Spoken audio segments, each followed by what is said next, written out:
boy nyina adwadi fonti yen butafo ne atwa letter bo aba na ba so say ye dana se so otimi ahwa amadol na gina ntia no de obi an take it from the government ya bona ba so na mum we make a simplistic analysis of say dollar na ba fom enya dollar no kwa na edidi dwa no dollar no ye key component of the marketing. Enya me na make mo na mo kan. Ye na kan na make no na me tira me emphasize on say dollar na a key component of your dwade ni dwade na die no. Na so nya dollar nko a me sha se frifie na masane ne ma e into the pricing of the items no. Na obehu say enya dwade fotiri na edin. Anything medical mo say dwade for yes we are equally consumers as you are. Okay. You could no so to bibia mo to bia bi. Right. Because dwade ni bia no mo ton bibia oyisu woni fie na ansa na oba start adwuma no Akokoa wugitum se obehia store anase yi enemi ne wo kasai tuma se encline shop ukwa adum sisie ya unkuta billions of untimi shop ti rent ho asem wum okay 2014 2014 okay me try 20,000 for me shop and me team sisie also magazine get me 10 years for 20,000 okay ewu 2024 yi mi kori no mi fi ora ka kire mi say onyi 10 years biem obeji 5 years na ko on mi de oje mi anu kura no me ni good relationship wo me ni ntemti mi tua 50,000 for 5 years and disaster we say no the next 5 years no me sa ko renew biem enti se me to ade na madwene oso se man pesika bi anto ba bia meye den metina bi nu the 10 years no beso anu ye de di kan two ukoji loans si Ghana ye interest rate na kura ye interest rate na bo from kwa no ye na 24 to 45%. So ko rural banks ni sa banks ni to top microfinance for na meji 200,000 loan ubod ayini nyina awie na go wi a oba betua 219,000 interest rate that's almost 19,400. I was an man of for their bemuno. Udu amanoni hormona. General prices of goods and services our hormone because of COVID by any mabia anko su ye production anko su we are seeing in 19. And never you know why they Akokoa mi kuta nsem wa harm we. Mi fi Japan by November. Where 1KR your friend GB 1KR and the CVT. Now omudi uba ne ayini mu. Okay. Just last year, me feel no, me told 50,000. After we have the book remember we invoice I made buy for car no. For the car no engine now engine spare parts. Engine 1KR engine. And then last year me told 50,000. And then me told 78,000 a day. I was Japan onya Ghana. Because of say as a Chinese say most of your cars in our money 78,000 day. 1,000 Japanese yen. Adia me yen convert because I no never buy. Convert it. And never buy because you trade in dollar, right? It is a oko trade crowd be use dollar no. Akwa 2 meba. It o the Japanese sika sign a coin. O the Japanese sika sign a coin yen convert. Engine no me turn 109,000. The same engine now cause I could be a crowd me turn 118,000. 118,000 Japanese yen. Okay, maybe. Into rate. 118,000. Okay. 80. Okay. The same engine last year. Akokoa na one me. We have the people when you na betchira wa mo ahwe. Last year you turn 50,000 Japanese yen. And name me kwa na me kwakoto the same engine 118,000. The engine. Total vet. Okay. Okay. What the cost? Enema ni nyina bo ayedin. Yeah, factor. Enema ni nyina bo ayedin wa ma no ne hono no. Because say the reason is say ye cars na wo ha no mo sisi ano. Mududu na atwamu ama no ne hono. Enuti no limited supply na say nyina ni mo elementary economics no. Demand and supply ba. Say demand ni high na say supply no so definitely born be cost. Ewiase amamafo nyina akọ Japan kofa sa the same engine na wo Ghana na egu peni bi entuduru on na so bonus na sa wo so ntode a na do sika no asan ba enti nema no bo ayeden e wa manone hormo no wi ya no firi hormo wi a wo ko na okofo ka na kodo o mu betwitwa ka no hormo no moto engine di ama wo bi a beto ka no complete no twitwa o mu twitwa no kora na e be do cutting cost unloadi e be do loading fee na shipper car truck na articulator yen high friend articulator na dey enema no empty container na beba na wo load wi a be free yard hormo e dey akọ hormo no anu ye fe ni inland charges ono be charge wo for the container no freight adum de freight de nyame adum covid time ekoya ko do 15,000 ene nyame adum ye wo a range between $3,000 and $5,000 utua sa freight no so aka sa no ho utua no wi a ukwa de obedie ba bi a wo beda ni nyina wo betua honom living expenses honum ticket out the fuel prefer harm ko the minimum awenya $2,000 for in and out no and no quite say Ethiopia Airlines any Turkish no and abenya say no na uba aba betua freight apart from freight no what betua duties na wo see aba from na kokwa me ka kire and ka dey yenimu ni say over the years aba ma yet say the dollar and work ye duties no mayen enti sanka dollar na aba for me sanka ye duty kwa from now so unfortunately enti na meba me the duty papers be me ensa na aba akokwa ende kuta me hanu. Okay, first of all now so to engine is saying 118,000 Japanese yen. 118,000 Japanese yen. Adia last year me told 50,000 yen no. Last year 50,000 yen and then me call this year last year me call last 2 years I'm from 2026 and 2024 me told 50,000 me call 2025 no me told 118,000 right.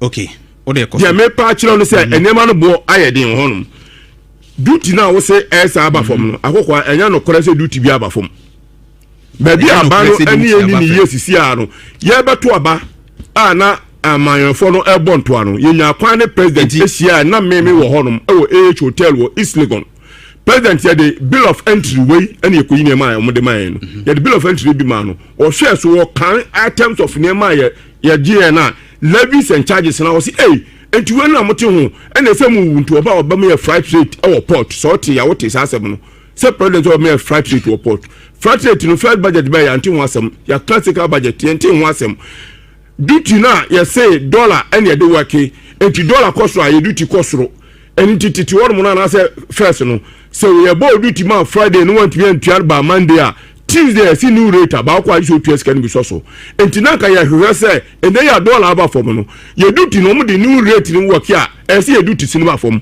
akokwa me the this year December last year December duties be me say kuta me say mo hanom rather no de ni etuana no na etuana in cases bi kura no ye duty na kosoro me di bibi example ache o ka say car wire for car nye for Ghana baby a Toyota bi aya popular Ghana hanu sisi a Toyota bosi na nem krankwa so ni baby a just April me clear bi buy akokwa mi car no 34,000 okay minus the port charges and shipping line charges 34,000 right the same car na bi na me de buy is wenu man sisi a ye wi me no be si from na kohwe right me nya ko to ba ko wo Japan na de buy a wie no ye tua 71,000 including all the charges okay enti ye nya no kore enti ma yenhwa de kakra because me say ye we know ehwehwem kakra kan ade na me nkrofo bi so background om so boa me kakra yeah na ne ye de ama misisia 118,000 converted to dollars echo $741.34 dollars.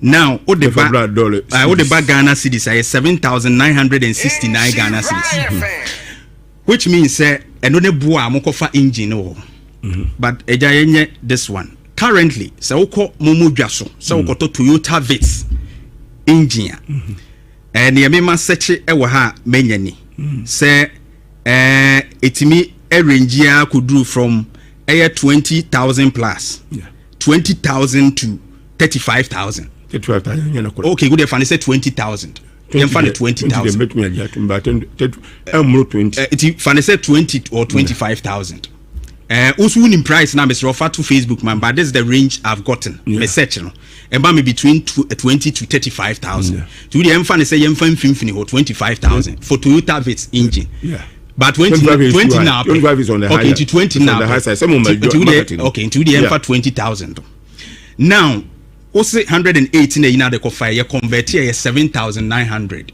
to the emfa say roughly 8,000 you divide here is almost about 3 times of the price of the kotoy and I would ag wukrum how but the name say we import duties no and yet double of amount of the kotoy they take a percentage of the other kotoy meba eja yenya abotre e du koto ade ne 7,900 e dey be 50 kra now dey fan say 8,000 ye ji duty ye fan say duty na kosoro pa anti e ye me fan say 50% akwa rate no born say na say 118,000 no so nya 7,900 rate at what rate or convert it to dollars any the dollars no aba yen to dollar ono kra de o ye current rate say what dey you can ye back eno ye just December ya say ono ye no your friend is saying o rate no say was last year and what they compare the amaye it in this current I just want to know the rate kura say dollar to yen no what was the dollar to yen no onya $741 $741.34 and na me share down so ko online ko hwe na omomo eye ocean no na bi so exported ba ni nyina no it's within that range it be cry $400 and something na me hwe engine no and ya conversion which goes to 7,969 for that year last 2024 yeah and what they call your conversion now this current rate near 2025 but 50,000 a year when so 2024 so Kofo give me the rate for the day now you cannot say I fan said a formal rating which is 15,000 now $741 Mami the 14 no be working because 2024 year ended with 14 to the 50%. It's yam fan say you the 14 no e working 50% and you know what they didn't come on because you the 4 no ehia pa 14 to the 50%. Now got on the 741 a year. Mem fan say e be 14 that time.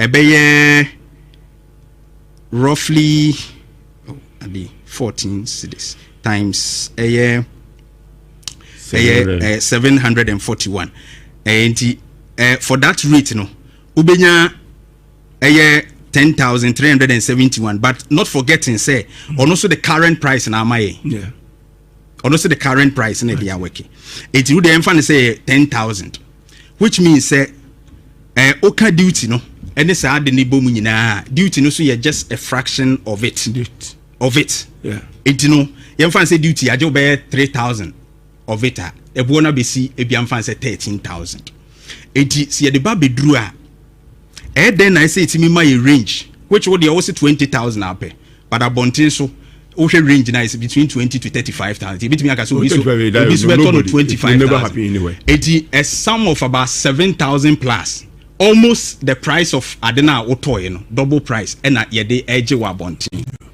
then they say to me basa kwa yanyin tumu se dia wo kan kura nyina do kura ena ma di kan chiro se kan na nkasa na obeto no omutwa kan na ye je cutting cost omo mbetwa kan na ma no uwia utua a friend saying loading cost after loading cost no inland charges truck na obefa container or the empty truck container na beba eni mo load awia befa ko inland charges ubetua o hotel accommodation and now hostel abetra no udi ni nyina kan o living expenses was outside there ansana about faith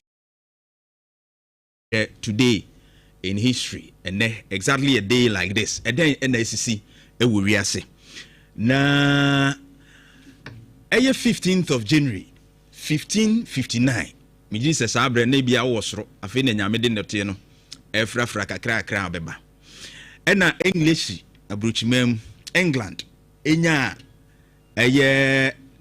one of the powerful leaders ewo ho Queen Elizabeth the First ye crowned her as queen on January 15, 1559 na enyewe ya maame no good na ye crown no nti on that screen so join your Facebook ubehu on that so no Queen Elizabeth the First January 15, 1559 na or transfer for 44 years at the boy or can be at the name England historically one more etimi live as one of the strongest countries and a nation na bedru sabri na ono ne nam so a emadwadie English abrofo adwadie ene wono mamamre a wode kire wiase ɛna afei nso amanyo sɛm ntotoye no ɛnam so a osi gyina ya a omutimi hyehyɛ ne kakra ama English abrochima mu abɛyɛ krabɛhwɛ ene ya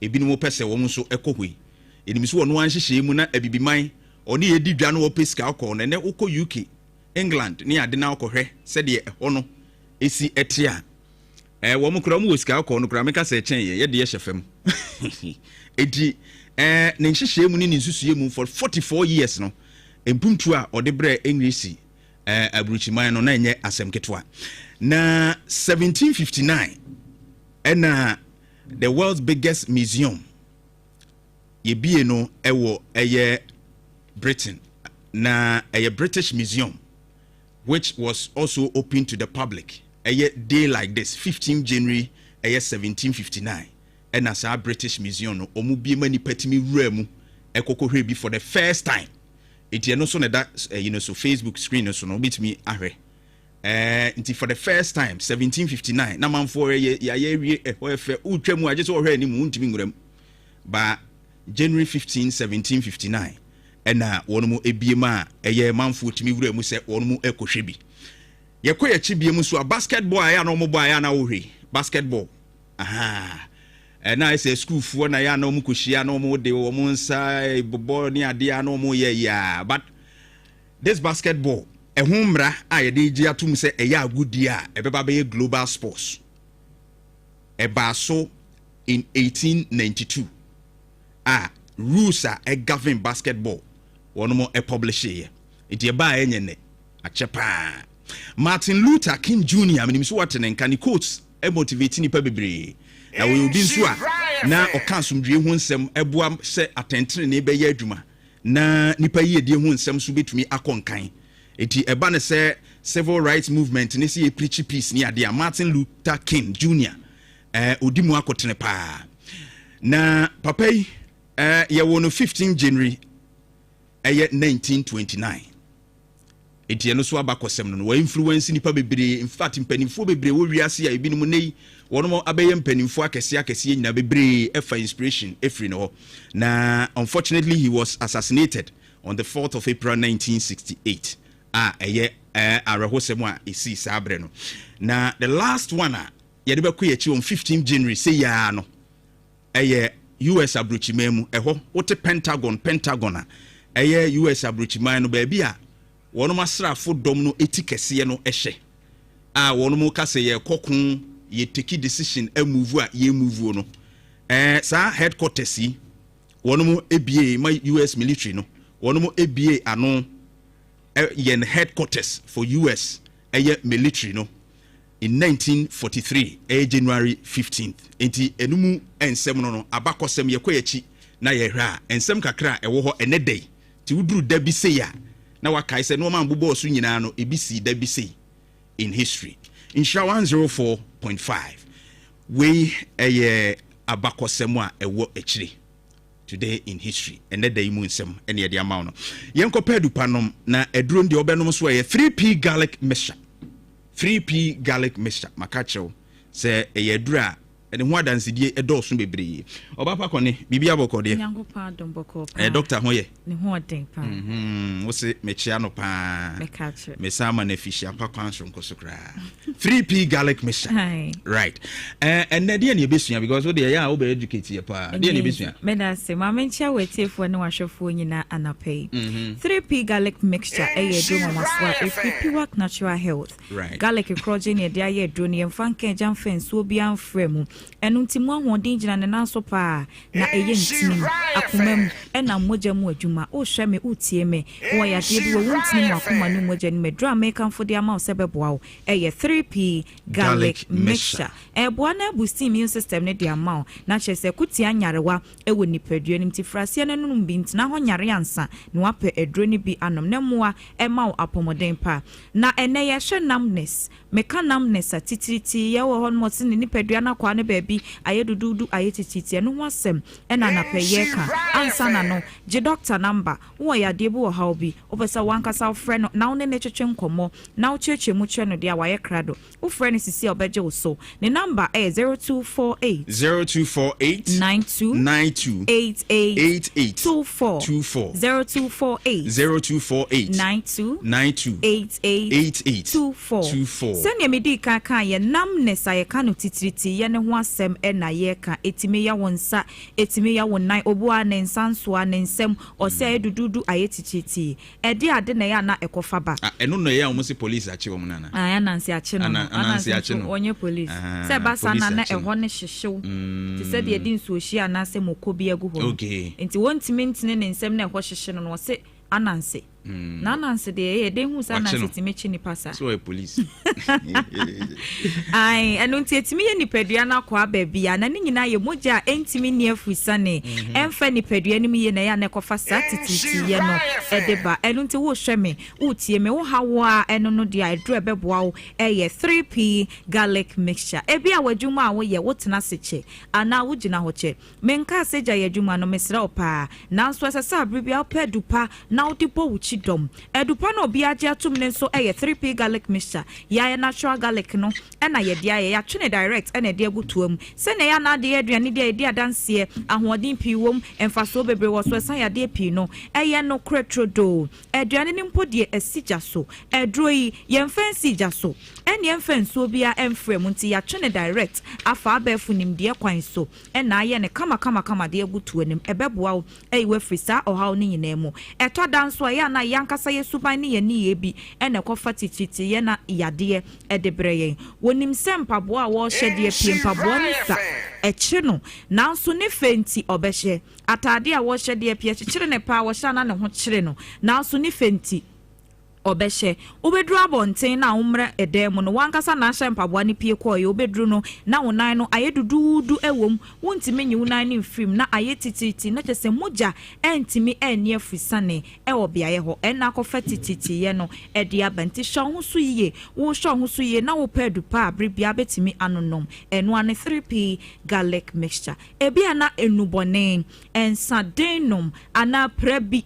ama wo nerves no adamage enu nti moja nso ntimi ne afusane ye debia wo honom a na ditititi ye aba so frase no nom 3p garlic mixture du pay na emwa eni wakegyinamu ewo kwan shonko kraso ya de a friend say stroke etimi kofa tititi ye eba na de ba kopa eno no ne yonko stroke ya de ne nyato a tititi ye na edidi so ede ma ene sen eye moja entimi ne afusane enkwankwam wa wadwen ho a friend cells no eno na akofa stroke kuyade no ediaba emframa ni nuane nure sesa adwini hia na de edi ne dwuma no adwini nya enti adwini di kan jojo na aka nipadua na kwa no wadwini na jojo na aka nipadua na kwa na prekope wo ho no na ofenyi na ewu ye bo wa wonte yeti wa wonte na se stroke yade no ato okwam na 3p na nkasa ebua etu stroke yade na se de amount enu nti sa tititi ye na ho nipadua no so no kra de ketewa bi ewo nani so frase na no no na emua enyu free sa o hawo nim otena se anu aka na yato so ye yu na anu asa aka to so jai enye emwa wo mesrobo so be sore no na onan no ayeti titi obi on ma wokoda ode ne nsa na aye pillow ne ti da pillow so pa na so so amfani ti na anto ne nsa so a oda ena obe sori anopa no na wotene won nsa ne mu a enye ye ehyehyew na aye dududu aye titi wa moa ama moja eni afusane amfa ho ena akofa sa o ha no ede aba make am for 3p garlic mixture dupa ede amount ma men sanfa doctor number ne ma obi mai ebi a wa anti abra me bo ne kane no ana afi no abetena wa fidie no ho fa number ne sisi a emfer or your doctor pengini church or ya di ni mu kire no na onche okwan ya ode ebefa so e was 0248 928824 0248 928824 tititi ya wait me ko fa honam ya pa e de bre honam ya pa e de honam ya bon se na wontini mo na oto ase nyina etwetwe tititi ye no etiminya sensu anso bone no e woni padua no so eja wo general body pains ne sa yo suntine dura na jo a wonna wo bransa na wada wo honam ni tutu eye wo ya na abede mpo no wada na ho ama wo ho ato emwa pe 3p garlic mixture dupa ne fra frase no nom na emwa e wo kwan shonkokora so etimi ja omre ye honam nyina eye omre afi wo feel heavy say ye wo nan say ye wo nsa emu ye dudu obi wo no otimi ka se me nipadua na se mu ye medu me feel heavy pa mesra wo nyinsan ye enti di ade na akofa sansunsuanso bone no e di abron eye tititi ye no esunsunsuanso bone ni bi ene we frase ehunu no se ne ye di kan ye ne nso sa bia ye ho na hwa ye tititi no obonse na eho hyehyew ehwa ye dudu na hyehyew se de ya tomoko anase nsuo hyempo ede egu wo nya 3p garlic mixture drebi na frase no no ma ebeboa eyisa ohaw ni nyina ede efri wo so afe edro no eboa ba ho ban efri namness ye tititi ye no na ehwese pressure ya de enete wo so de a etenete o pressure ya de no enye umoja na adoso na emume ye moja entimi ne afusane ye woni paduanim enam se wuntini ne wono ba ahodo ni mu asisi ekwan ya wofa so didi no emwa wo anwa aduane bebre na ado ho atoso srade nam bebre adeda wontini nim ensaden nom na fon wuntina twontwom ntini no ememu mie emu na ho ena moja no atimi ade afusane woni paduanim ye ena aboa no akotwe pressure ya de no ede aba fe na ade na hyase ana wo de na dru bunu maye kran ko enko Mr. Wo last stop 3p garlic mixture tutumrika nene ko pebito ne frase enonom na emwa enyi pressure ya de no emfri wo so diabetes asitue ya de no eno nso ebeboa etu ase de ama sa diabetes ikreba so a etimi matititi ye no ebe ni padua ne so wadwen ne se asitue na dokodoko niema bi a wodi ye ena akofa diabetes ya de no ede aba enhwehwemu bi eni wade atudwa se asitue na mayenya asitue ya de ne mum ya na yetufu se we obi a owe sitwe yade ni bi de sitwe no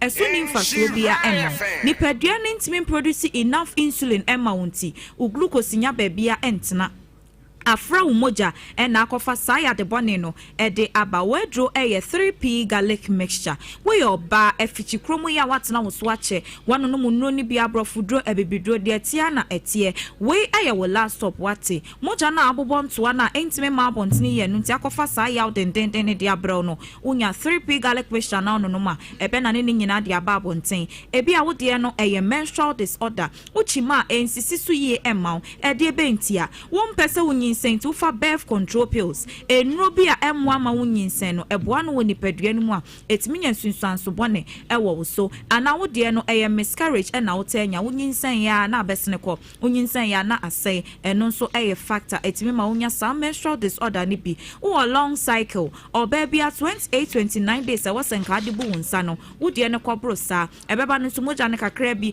eni nso enhyada enyefe wedro 3p garlic mixture tutumrika na kope bito ne frase enonom we ye be man so prostate na bambo hia me pa enkase me ni prostate be me bia wo prostate no enye yade e ka mema ho e bo wonju nso twa na se wo pe no e na oni oba edi nnam nhyiamu no ensuo na e ko oba ne ho akoda ne eba aba abonten no prostate no na ehwe aye senso ne dia ma entna ma ha obi anachimate bi ema ho obonso frase Johnson tentem titi ni anajo awada wo Johnson abema no emu show ote ya wo be mani mu abra wo Johnson enso bi aninya kroji de Johnson no echi abra wakwa Johnson meso 3p garlic mixture ne edra wono mu a ebeboa ana woni obedi namu nhyiamu asebe uhu sane wono ote ya wo be mani ni nyina e show se prostate na ehu aka unya dupai bi ufrase no no mu a ebeboa ayo howwe e de free wo so shane nso se dro ne nso kosa wo koto adabia meka e wotoam ehwewa ebo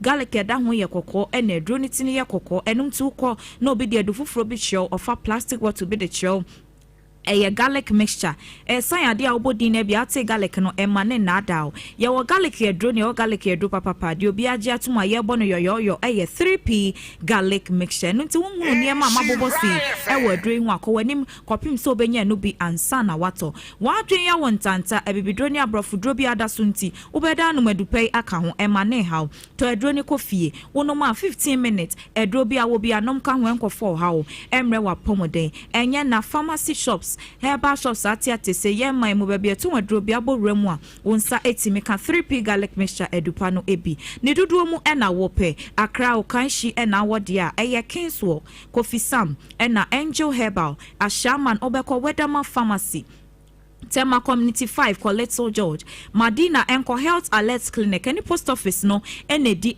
Mushe Kumase Kolinak Herbal Dani Herbal na Kriske Ebema Obi Ato Ho Eye Albert Sam Herbal Takra DAA Mensa Kofori Dia Gapsen Pharmacy Wamumuni Awe Enterprise Ane Cathedral no NAD Mushe UDS Obeko Charles Herbal Tamale Eye Wafakojo Herbal Ebe Electromat no Emiaye Wei Eni Biaye Tumadro Biabo Remwa Wunsabeka Edupebi Eni Abusiani nyina nkɔkyɛ na monnom na emwa ema mo apomodin pa me sorry so anope dia doctor number na me sen sisu bi odi atwato mesrɛ ehia me fa number no na frɛ ne sisia ofra emfere sɛ ne yade ne tie no kyerɛ mu kyerɛ doctor waye krado so obɛboa na woton yade a ɛna wonya no adu ne number ne bio ɛyɛ 0248 92 88 24 0248 92 88 24 Aya 3P garlic mixture minya be ma de manuensi yensu ye da CP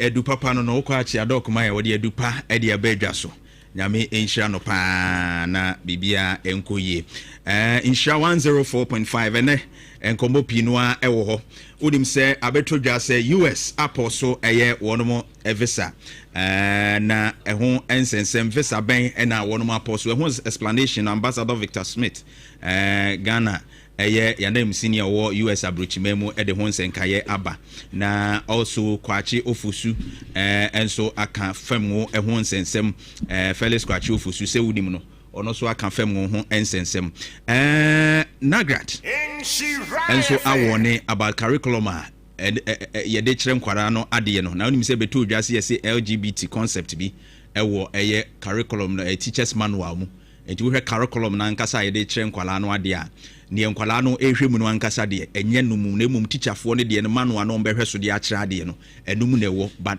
in any way ade ha dwene tipanifo kyerɛ so ma review eno kra no reviewed one no enim biem online with me access na ɛho nsɛm na bɛyɛ nkomodie na sɛbio yɛsɛ nka ahwedeɛ mafia once na ɛma adeɛ bi wɔ ɛsɛ yɛ ɛne yɛnyɛ ne nyinaa mu nkomodie yɛbɛdi because yɛwɔ bill da hɔ a ɛsɛ yɛhwɛ ne yɛtimi di ho dwuma nka we ho yɛ nyinaa nka ɛma ɛno ho nsɛm ɛne na mu na a lot of nsɛm ɛba anɔpɛ yɛbɛdi ne nyinaa mu nkɔmɔ adwempa hene ene obi mreku wo mu de ni nyina e de bebre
in history and exactly a day like this and then NSCC e wo wiase na 15th of January 1559 miji se sabre na bia wo soro afi na nyame de nete no efrafra kakra obeba ena English abrochimam England enya one of the powerful leaders ewo ho Queen Elizabeth the First. Ye crown her as queen.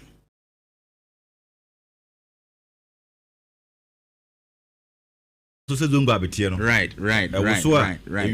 Sure. Bibia, you're fine. na dia fra odi awoso na kronko na dem smooth na control modro adwempa kapo bibia woko de nyame adom na so adom o cat ne me fe pa sa ana uhuri I see onko fi ai anuma bi na wo mu na ye frɛ no awobomia na tiko no ai we are some maybe I some friend no bad kwajo adia odi no enye o asra mi ken we nyina we nyina maka we na ti kwa se ma odi asma mi ken mi mo ni dini obi ba baba so dem ti ko yesmut bibia yesmut bi kofi asma mi ken mi kan na asemo we nyina makai emo emko ni ntwini yo aye se wa woni mo hu wo na wo beso atwini afi na akete nya hwa no wo su na se wati kokra emu twia eboa wo sense o ti ahwe na o twehwe wo wachi a etumije inya support ti se woni mu a o de won kope bi na tena ho asma mi ken mi mo ni dini wo bona ba so na da bi umo mi di asem the free na buy mano kokotwe my pama no me kan be jai we join your Facebook in show 104.5 afi YouTube nso stream live all the social media handles no join here now comments no so fabra the bokata mu nsem na post no ma chance o mo de bro adwempa yes ade na wo krata no ene se mahu se boys edwa boys are pa lie won are come do man so mo se Americans in me visa no na bi omunya wotere ne visa me ko hwe ye no me de dem hu ye no ube ye ya exclusively ye be chirichiri mu ye se ubetu o man mu ya na o man ni mu eda sebe ka kwentu hu hia omo adwuma ye paa wa he ye hwe binumu omo katua ye paa wa he kakre ye omo ye adwuma otimu so wo GB abe mfa se 10,000 15,000 ebi mo Ghana ha omo gisa ebi brokra sa na nem se kofi Ghana ha obi akatua nso no so ka so manage no yi kra na wo ye den a obi akatua no eso no na nka de ma no ayi over 1 billion bosome ono no be free office no auditor general say sika bi ayi yes was na wies ka just say o ya na mama yes obi ajika no Ghana ha o eno de bibini de bibi anso yes bibini ya o men no kan wa yes akokɔ no ra yemfa nkrata no nkwa kofi medase areshima mama mu nyina che ene eye ya wada na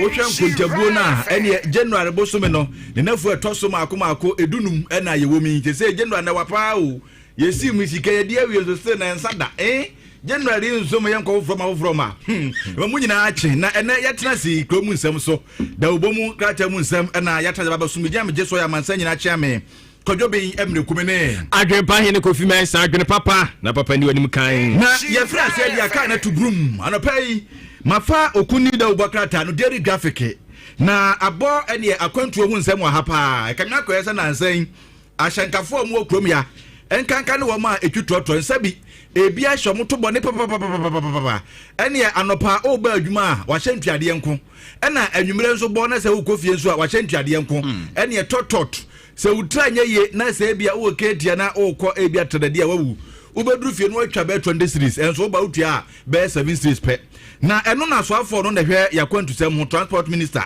wakasa chem se enmanimu ya wo hwe na wone wo ma etwi ene trotre commercial cars yehia na omasi nkonya abusi omopa sentia edura nwumre a omoje atwamrebo na anopa nso no ahyentuade no nso no obi age ne de kanya kwese obi a sori anopa sika opera oletu ne ka fe so meji we afia na maje na okọ obi antimi nkasaji ka nya nto obi boat kura ni bi Akokoa ka etuo ewesi epebi ne etram nya pinku anim enya bi de be ka no atum se ya ano ana tan is it minika ampa o de kala ko ware unika is it minika ewia so bia wo ka this one na decide so okay tracker wo ba no ka but say onika ampa o de ko ware mitena se transport minister minika is it ni bosome is o ka no 9 I'm 9 by kofi anje wonya kai wat me hye amen mo obonya ka pa de odisika mu ka ni bi amen mo obonya bia de mwate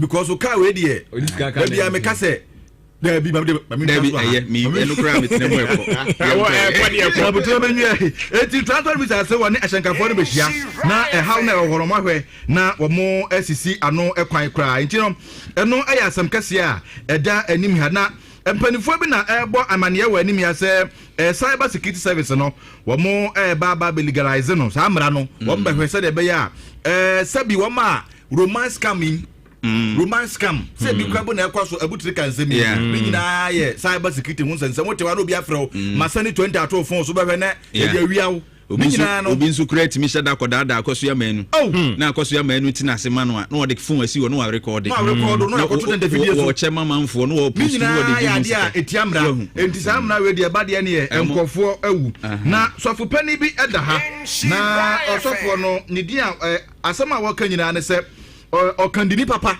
se ye kase obi okandini papa e wo se kire wo nipa na wodi wo so na bra bom. Okay, a good leader. Yes. Leadership. Yes. Okay. Enti se obi ya kandini a o se me hye wase no mitimi nyansunsuanso e na kire se ampa wo asumasi na so benten woni ebia o kandi a wudi mi banyamfa so wo so yes o so bamfa so ma ai eni kwa se ebe no se yes o be ya de so o be how obeya de so adia onye okandini oye how we ye asema me de free daily graphic mu adia ba I'm sure from the Bokata what to do as a daily guide Ghana's favorite newspaper say Ghana for pedia the Bokata na uboremu eni asem no de ye na hia asem pa wo twe ne tafo de to hanom o kyeremu ese enra se osoafo no ana ehwe aban kita odie nsam so owura flex kwacho fusu ogina simpie so ene accountability series no ene obro nsam so pa na o kire se won mo mutintim nsam de gu nkrata so na o de kwada mampanyini ese eye office of the special prosecutor no won ma de adwuma na show mo nsa owura kisia jabe na pamfo mo mo che be ya yempam won ena afi so kra no eye ma mi je mensa a ono hwe abato adwumade ntoto so o mamu ya wono so na pamfo pam won o che sa petition ni nyina mo de koda mampanyin so awo so se gwon ade akwa eye chief justice se ono so wono so do som ne yehu ba bia so ade bode ho no enso ebefa enti ho asem de Bokata dia ba ene eye oru akisia jaben ene maame eye jemes odo mienu fo nyidi atato omunya kisia jaben no onye na adwuma you say omunya no onye na adwuma kisia jaben omunya no onye na adwuma mampani John Dramani mama kra ka ho asem we nya asem bia last month kra ka ho asem he talked about the fact that we should allow the OSP to work na adwuma no a oye no ono so nyire ne ho na office no so ye nyama ne wo ho na nya adwuma na se kisia jabe no se nya no nya adwuma against the special prosecutor not the office of the treasurer special prosecutor nipa no nya no oka and we say ono so omunya special prosecutor allow the special prosecutor to work, give him some time. What you say, my penny as all kinds, your man emre because Nipana can say, Abai dada no pension, ni ye man quine, and yenejuma, ye the court, emiano. What ye mo beto, and quanoma. And you are buying for from the buyer, no, ye who's any cases a one handle na increase. From the last year, a year about 22, I could do 70 something. Cases are buying for from by cases in a increase. Then the person actually your man coin, not your man emre. Send your money bear 1 year, be 2 years, become home. Now who say performance no? Who rating a quay yaka say akoi said the otier dadano. Sa but I buy for fraba was here by dadano hanwa. Your man emre, and that's what His Excellency John Dramani Mama kind. And I agree with him perfectly. Your man emre. Kofiati no see petition dey so mo dey ko petition dey bet me akọ but sem penny for bet transfer say petition o dey enku eni yo ebusia for ye pimso na enu achi enu de America mampanyini enfonyi di aba Owura Donald Trump akọ di nimre na said ye nanim aye no enu say enne agofo bi besu majeme man na ebusia for ye tell me say wo mo mgusu o mo ye o mo nkrata da ya pe wake up akọ no Owura Donald Trump asabo pa we abo pedi ni bi enu odi agum say twau o say ye amai makoma adioso n9 74 Ghana yedi mu akotene Owura Donald Trump say akwantu otumi krata ho ade first service ano hisa no can say watcha sensen wa broken right what I don't know and I'm here to verify and it's a World Cup visas no qualify for which category because the almost suspend this is no immigrant visas na immigrant visas no kan omo a ompese omo kotena America permanently obi a opese obi a ukunu bi wo opese okotena ne nchen I no just a won kono aba opa obetena ho permanent status na obetena ho no and na bi nso ho bi okopa adwuma na ya obenya green card onzo onya green card a permanent stay saa no ma no na Trump epeso wo kyerese ema America sika no edi o musika won se bi ko o mo ya no makodi aduru o mo ya won se na e ho akire ne ye kra ye moboye ntimi nkoye akiri ade na o ma ba ya de so ato America so no se saa de no mo hodi on no mas ahwemu yie nti wo beba ye behwehwemu yie pa nsa ne ya ma kwan akọ ti saa bre no o mo asoso ba say ye student bia wo ko school o ye tourist bia ko kwansra ana se bia work no kra adwuma na akọ na bia ye temporary work bi na akọ ya eno wo akonya eno no o mo de ne ye H1B no na H2 ni ade no betimi akọ na diplomatic visas o mo amanyofu ni ayi no mu nyina betimi akọ medical travel se bia wanya yare bi pese o betimi akọ ene ade conferences bi wo ho a bia wo adwuma conference wo betimi akọ ni nyina wo mo makwan ba said the o mo kotena ho permanently no that is the challenge yema nenya clear but ene so me kasa ho kakra meyi no ma bi apie because manfo relate no ma bi ni ade me clarify issues nti I put it to you say o mo ko wake up o mo ka ho edi no ma makotena ho o mo be sande akobra kwafu play obusa he play ni tours he obesa ba biem wonya kosi wakoye migrant ho ma right okay and say o mo go awake no flated abena obehu no ebi say wa ma enti na wa sharp pa wa ya de wawie ma fa ba ku bi ka ho na o chem se program e wo eyata krade a e won so port of what the mono ya chi eye container bi a ane enu boni esummo no nyasem ketwa eno ya report bu ha nra na yi read ye no ena me hu ni say good no ena so for the wo fraba we ya no box sa na dem awre hose me so color say no so good color when said anya good no but ye na se na dem awre hose me was our story okay ye na that screen and you join your Facebook share ade ya say container ya na de saa ne mai bai yesi alodu ceiling fans o ya lodu ceiling fan wo ma de ba and o ma share that way no ye afra my way na say nyam ma wi o de the daily dispatch so e wa anim ha na ba o mi ada anim ha na niti wo so e da ha we dispatch na asaba wo ka enyina ne se o hwe ba o mi ane ntobo na wono de wodnani asi delegate no so se ono mbedi nkomo se de be ya obepanya tumi na emom enye wo ma wone no context we eye asema niti wo abon amane e wo katafata so miensa e wo daily dispatch na ayi ya fa ne say Dr. Matupoku Prempene da nim hai na wono na ka cha delegate nyina ne say tribal religious politics no yenye hu film e wo bra ye kwa fimpinu ene aduonu enwatwa batoe na ne yemfe ani nsi ade a MPP betima ye ede aboa oman Ghana eno betimi aboa emankunidie ababa ye dia na agenda 111 project yi na omuchem se egina ho astole na ni nyaa secretary abamane ye contractors be se aduasa enum de ye mo mu sika se omumfa nko ye adwuma no ma anye entiase se adwuma no anya fasikal bra fibra na sika se ukana nyina boma na US dollars no 7.9 million na the dispatch wabɔ ho amane ewo anim hakatafa to so mienu ekosi ne du ebaako eso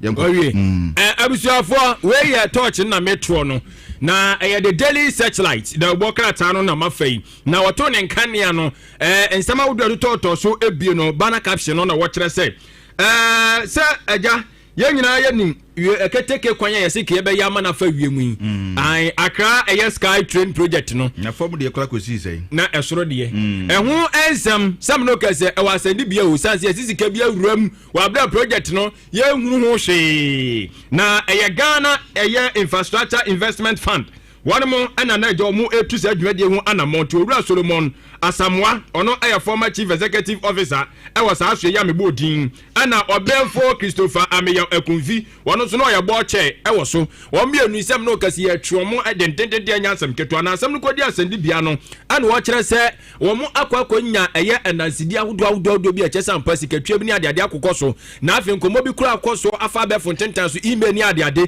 ne nyina na ya twia ba begu apono so a adansidie eno beboa ama asem yetimi enso hu ne famasi bra emu nchechiremu ni nyina no da boka ten so ede aba ene anopai na ewo kratafa toso mienu ene nsem nchechiremu ni nto aso ni nyina so no obenya ede afri na US fo nso mampanyini Donald Trump so gina sidi odi aba no da boka ten so di aba wo chese eja sisi ane de visa no ho anamotuo no otwe asensan amana man makomako bese eye aduoso ena Ghana kan bi no eno so ya chechiremu kura so akwase de ama kama no pay na owie ye no ana o kiremu ese ewura flesko achi ofusu ana so semino kase de enkrofo nsem a wonem de kwada mampanyin si yanhwe na special prosecutor ne EC che yanhwe na ga ekiye yentwe omoto ase akunya no omuguso omusu doso nsem ni mu a ewo chief justice anim eno so mu enchechiremu animu amanebo da oboka tai enso ede aba na osoafo no na hwe omeya pomdi ensem so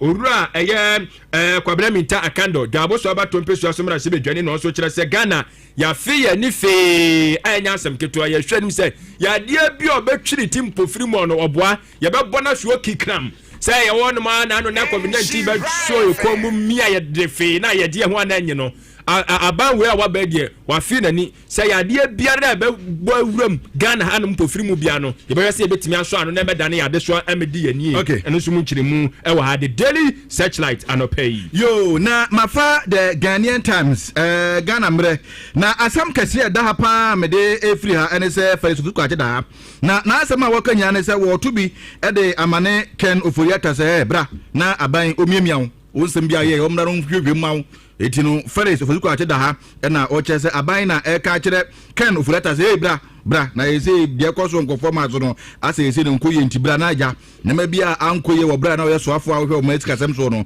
yemuro wuram na yehwe ne yepa na asam kakra ka da ni manya yese no yese a trotro drivers for the etika o munya de nye ne nyina yese he kata yese nei drivers for o mbudu tot enti bia wo kɔ no onko si da obegina wokwam na fa ofro aka hu bia mani kata ma no bono enipa esumanim ha no enye adeketo a kata ya bo ma na serie drivers for no wo mu tikoko pa enye asem keto a we the Ghanaian Times asama no pay wode abano bi no na yenwi amamemfa the archives emra na ne nsam no edoso ne mum meyi ba asem yenu bi enede afri mo na ba ko aja eda mensa nifa so saa and what is abrantie bi sam no kase yesi won koda aban kukumu mfisia no poli edu bonfo sam a wadie ni se yesi eja no de na yasi kade dia no worry mo frank tinkete no pedophilic ai oye bana say say pedophilia obi open kwadan brofoduo sa no wote na tie dia won say nya mo frank tinkete bia sa gege ono anema ne baba ya no sam no kase o abu no anyem no aka ho etiwe no ne baba ya no wo a ne ba no fere papa ne say nana dada nyobeka bum nada nti akache we mu nyina ya na ye ehawo nti ehawo omo eno wa adwenu yes okay oye o bia wo sa hawo no a ha adwene eye enemu hawo bia ne kondon kwada no atenka bone eye hawo eno yade be no mu yade anase we ye we pempi na ya na ejimie adwene ni mu wo hawo na ewo ho because baba de eso oheniye ofifa wie ni fawie enfiedu yeso onko na de afiase na okoba biuma na ese enfiedu da se yeso amamiu sa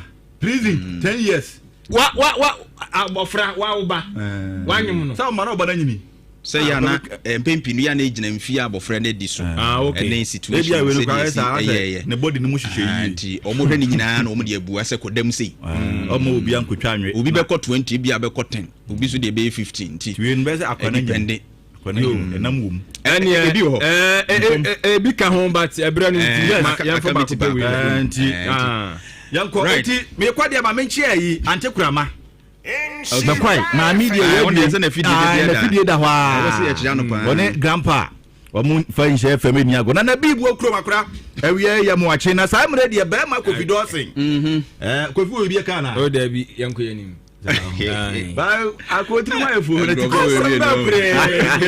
tikwa sa no ma no me se matadi ambaka limiti ambaka Odis ga be fa me ha oni free awusi afọ e na se kofi bojegum Matias me da se e be share with you awusi en sha 104.5 da boka temu nsem na poso ye dru suo no ja ye de be kan Ghana sika okọ na etumi ahyen ye de bra osisi a meba atuo kanu se de atia na fede anim osoro nim Akokoa tenase eja tuatuo ye kanu se de atia na fede anim osoro nim Akokoa tenase never phone boy. Until that, now some or say some of their agents were illiterate. How many can clear? Say some regions crowd. So they know they should recruit competent agents. And yama bonny the day near the Kontokwa or Bianco Dogo Hute or we are I had to say Kumasi BBC, Ghana BBC.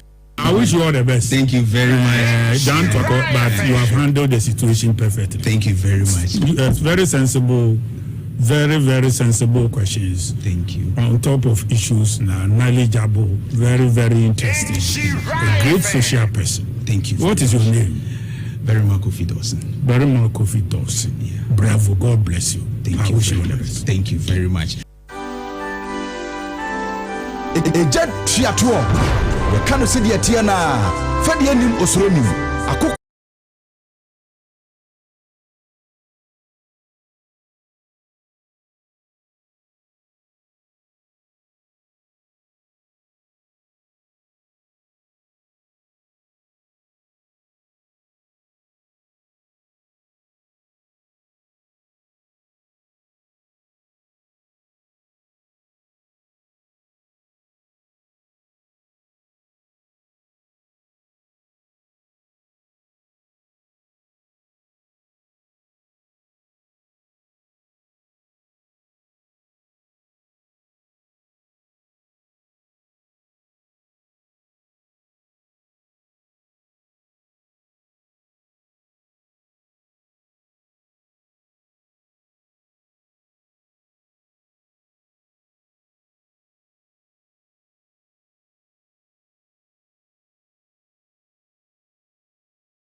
All right, in Sha 104.5.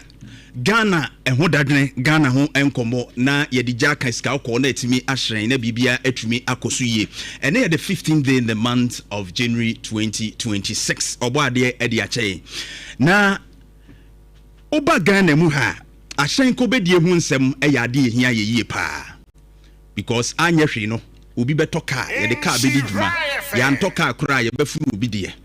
Enti ehyen ko badie hu nsem e wo ya kwan ho no ya na ehia pa. Don Facebook in Sha 104.5 na ya nwenwen Ghana ho. Na wo mu a eboa hwe se tumi a ye de befa ekwan no so ye be nante kwan so car nam kwan so nyina no wo behwe se cars no ye papa ye de ye bekọ abeduru se car ne ye beka se ye road worthy a etimi de ye kọ de ye ba boni bia mamu. Na wonom nso behwe se driver fo a wo de ye kode ye ba nyina no wo ya driver fo a wo mo nimdie ewo ehyen ka ho ana ekwan mu edwumadie ho na wo wo experience ana se wo masua ka no twie asa no mo mutumi krata e dia drive eye license no na eye DVLA driver vehicle licensing authority DVLA ene ye adwumaku a ese wo mo hwe se cars ya edi dwuma nyina no ebetumi edi ne dwuma se de se na driver fo nso wo de ye kode ye ba nyina nso no wo mo ye driver fo papa a wo mo ekura tumi krata ebetumi de afa kwan so na abayaba abanko DVLA enhye da nya di papa bia sa abiri bia behwe no se nye ketase hye pro dream ne se e koso nkakra last time me kyerɛw year 2015 ni ade by even 2012 far back as 2012 Auditor General's report ebaye na ekire no ma na ekoso wo DVL ye nyina ye animsem omo a etwika asi ene omo e woka wo krum a ye animsem se wo pe ba bi so aketase se predwim kankan koso pa yi a eye saa bia no eno nso bi koso pa ena okoduru hon so a na saa bre no mu goro boys ni ade sika ya jeje ne nchen ne ade afa wura mu ni ade enya sem ketwa enti se ko ba ne se afeso na omo ekope car numbers foforo no ukokoduru a arewo na bibi koso sesei esi etimi ka ho asem na me wo question bi ebisa eye the CEO for DVL Julius Nikwe Kote edie na esi ama ahopepre aba wafa ewo wudwumadi mu edie na esi why the rush ewo no ma bebre hu a ase ne wode ba no ya adwenpa se ese yetiminya RFID number plate no eye me ne wo ya adwene pa se yebetumi de chip ahyem na ka bia ko bia yehu ka na timi atrack ka no eye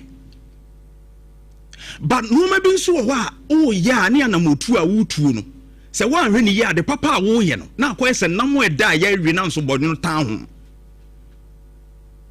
enanu na ade abetudwa se omu a ewo car or register ya ansana ye wura 2023 mu no omu nyina ansa nkomo office wo na omu enko update omu details and our documents good me no ya adwen because ewu mu a eno ma bi wo kura ewu alliances ya bibia se ko renew na yehu se wo ho no ma ekọ yi ni ade I know some person who keep records of cars e system ni mu nyina any update on the details faka na ho na mutumi prevent entwifamu a free other countries amanfo ntwiapo cars no ho de ba good idea.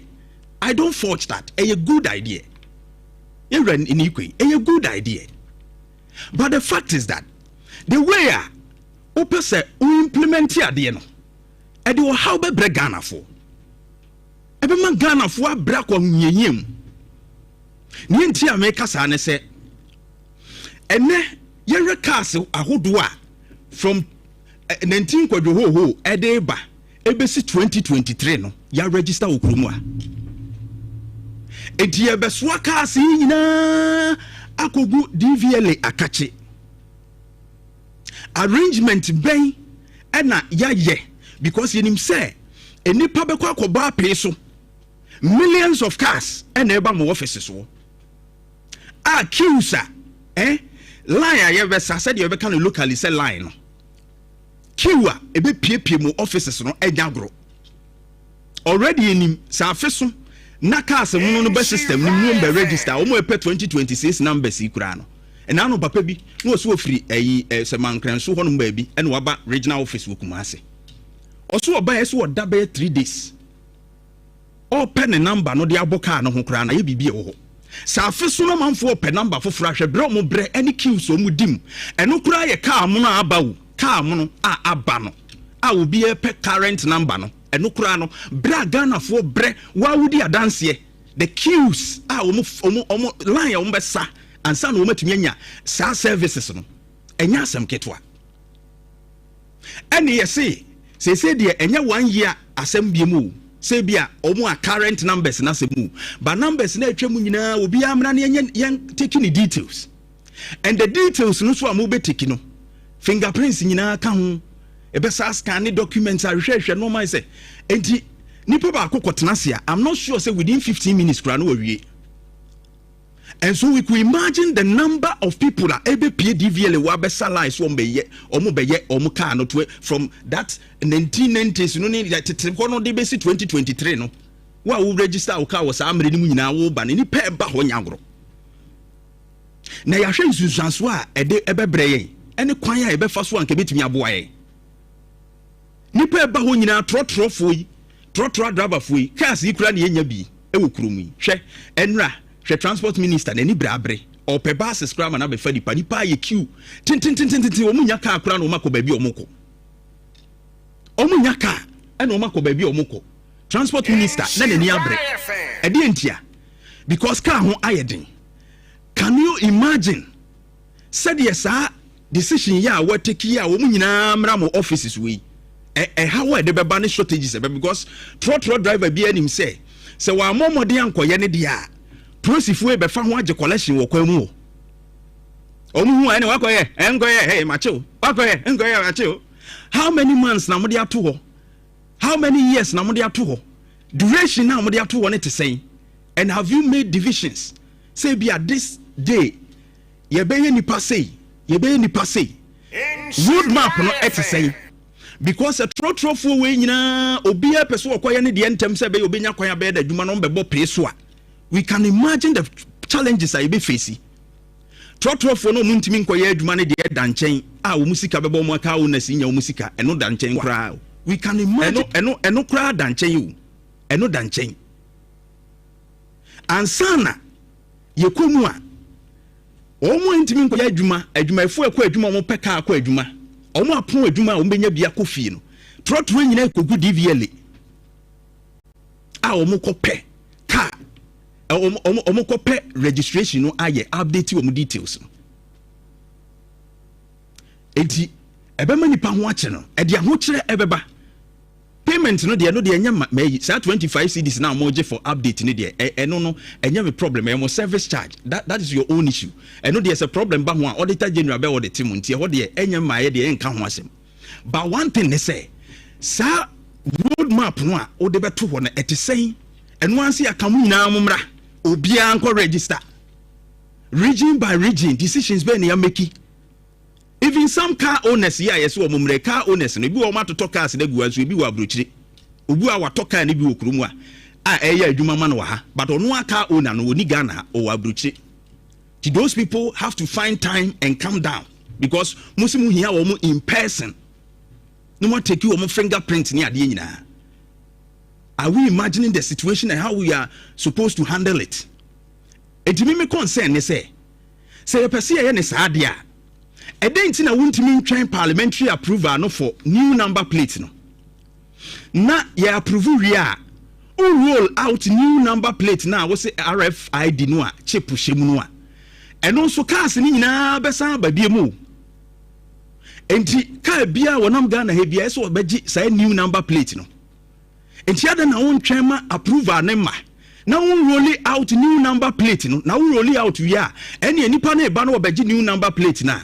Na wasan so update ni details na ka ho na nkoye te say obeba be update ni details ne o kira no wasa besa life for say be new number plate.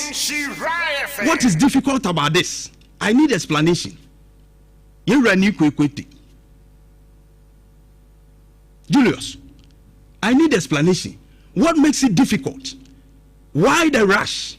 Untimi ntwen say you be ma approval then what starting rolling a new number plate na chip shemu no a ene e ka bia beba be sesenti no omo ba preko a no waye bibia bom yentimi nya ne sa dan say mumra meye na monko kina mo asa ba what is this ana yentimi kura nya ne se bia obi ba na bia obe ne road worth ya na wa update preko nye kawo na ini naba no ma update prekum say nye drive mu hia kawo na nti no aba update prekum during the process of roadworthy it is two a road map we yentimi mfa no ma ne moaye say ye changing adding new number plate ne ba na nkasa bre na ye update details no na nkoye say nipa de be sa kwa ba multiple times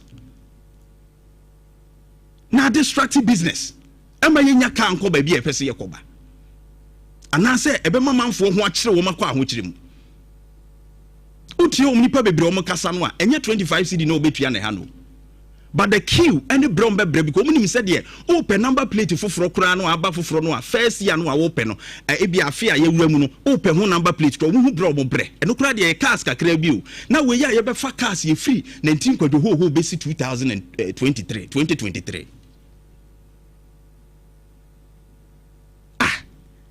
eno ma bi wo ho a ye ya eya na yehu se the stress na to manfo no so ana say ye sheda ye because we have the authority and we can make any decision. The frustrations that the people will go through ebe hadwene and ebe target your government as frustrating the public. Into decisions we on say last a year, a few days ago, na meka say mampeni John Dramani Mama mo ani nko eye DVL boss ene na mutu le bi enche ena ayi womo endorsement association womo ba bonten ebe kan say nipa ba akopɛ ene de contract na ma no ene be explain he say 2024 ena contract no mo de ma sa ada asebre no yeti wase enye ona de contract ne mai but nipa ne say print say emboss new number old number plate, which was a contract that embossment association no mu hold dada. Enti wono ma bi wa wo ya wan hwe yi a ebema ban no asa abeji din bone na no ma papa wo ye nyina hwe se de manfo bo John Dramani Mahama abaso ene adwuma wo ye dollar rate fuel no ma bebre koso DVL nko ma se hoya adan Julius ni kote yewe bibi yo ewo maimu amanfo no ye pe ahoto ye mpe frustration na yes answer chai no e de ne sikwan so we roll out new number plate RFID na e bre on beji new number plate no mo say update your details. What is wrong with that? So mo number update details no mo wi o masaba when you roll out the new number plate. Why? Insha 104.5 we ayekurimu nsem me ba isia Inshira FM 104.5 Inshira FM 104.5 and now kurimu nsem. Alright, Insha 104.5 nti minim se obadwene hu biem na na motu na watu no wahwe ne wobeye because the one here near Woyeno, when the people become frustrated and they assemble brewabain. Now, Mahu say, and no maybe in the na America bind by so are suspended a year immigrant visas. Now, Osha Department of State, US, almost ex-pager, and on that screen you see. Now, or say the State Department will pause immigrant visa processing from 75 countries whose migrants take welfare from the American people at unacceptable rates. The freeze will remain active until the US can ensure that new immigrants will not extract wealth from the American people. Inti we buy no ebeto abontin no ye say na beto just say US a suspended visas, and of course na hu nsen kan na ko say Venezuela asemu Ghana ko kan bi no ene ade no say ye ne order America ye de ka bibia kire omunti na mo yesa. But we are all aware say Donald Trump has been strict on the immigration policy on immigrants omuwem America ye nyina ye nim say he's been very strict enye Ghana nko towards other countries nani abre ho say osikwan because osusu say America first, that's Donald Trump the slogan adia opene say America enikan enti say America ho be kire ne de ene ye wo a wo free baby ba no ho nkire. That is his policy. Enti wo ye nsakraye ewo eye ne immigration system ni mu bebre. Enti visas ni bebre wo ho no a o yes wo mon san hwehwe bu biem na kwan e fa so post screening crofo e ma mo approve am visa no bewura mu no o mo nyen sakraye. As we speak, Department of State na ankasa kra no uko page wa over 100,000 students o mukura visa dodo na bewura America ene da ho no 2 days ago. Or see the State Department has now revoked over 100,000 visas, including some 8,000 students visas and 2,500 specialized visas for individuals who had encounters with US law enforcement for criminal activities. It was not yet visa on sensem de uni agro o ye bibi kitua bia on here obegene visa.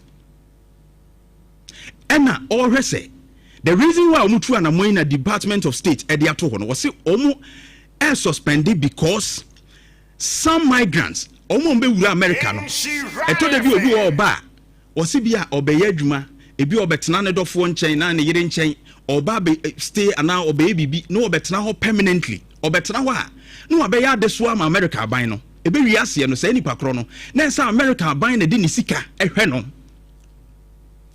ana omo say also suspended no ma ye sa enhwehwemu aggressively ansa na omo de services no amema because bebre na ba ohun say so obeye bibi permanent job bi betena se abeye adwuma bi e permanent bi e ba ne dofo nche ne de be wi ase no na say nipa kro no wa betena ho abeye adeso a enuane eso omo na hwe no ma na aduane die eso omo na hwe no na pomudin mu eso omo na hwe no kura ma ni ba bi da ene ade nso nipa na ba no wa kire ni statement say owosika obetimi ahwe ne ho nso obeduru ho anu aya adeso a enti akoya ti say omo ncheki no ma bebre nu yi enti now or be more stricter measures any screening say be ye beboa amom be America no omo me ya adeso am America ene Donald Trump na say mo opeso wo ye ni decision opeso take na ne man no etumpo wo say America first by who say omo kana Venezuela de entia hwamaya where you are from 75 countries now was suspended that immigrant visas no Ghana eka ho bi na sa man no hwehwe mu a amaya hodo ni nyina South Africa so tro eye wo mu statement e by but South Africa uhwe mu ha you don't see South Africa wa ha South African kan ho enti edi enti na ye beka se omo atwe krata no e fa Venezuela ho nti e na US etu sa na mo no. That is my question.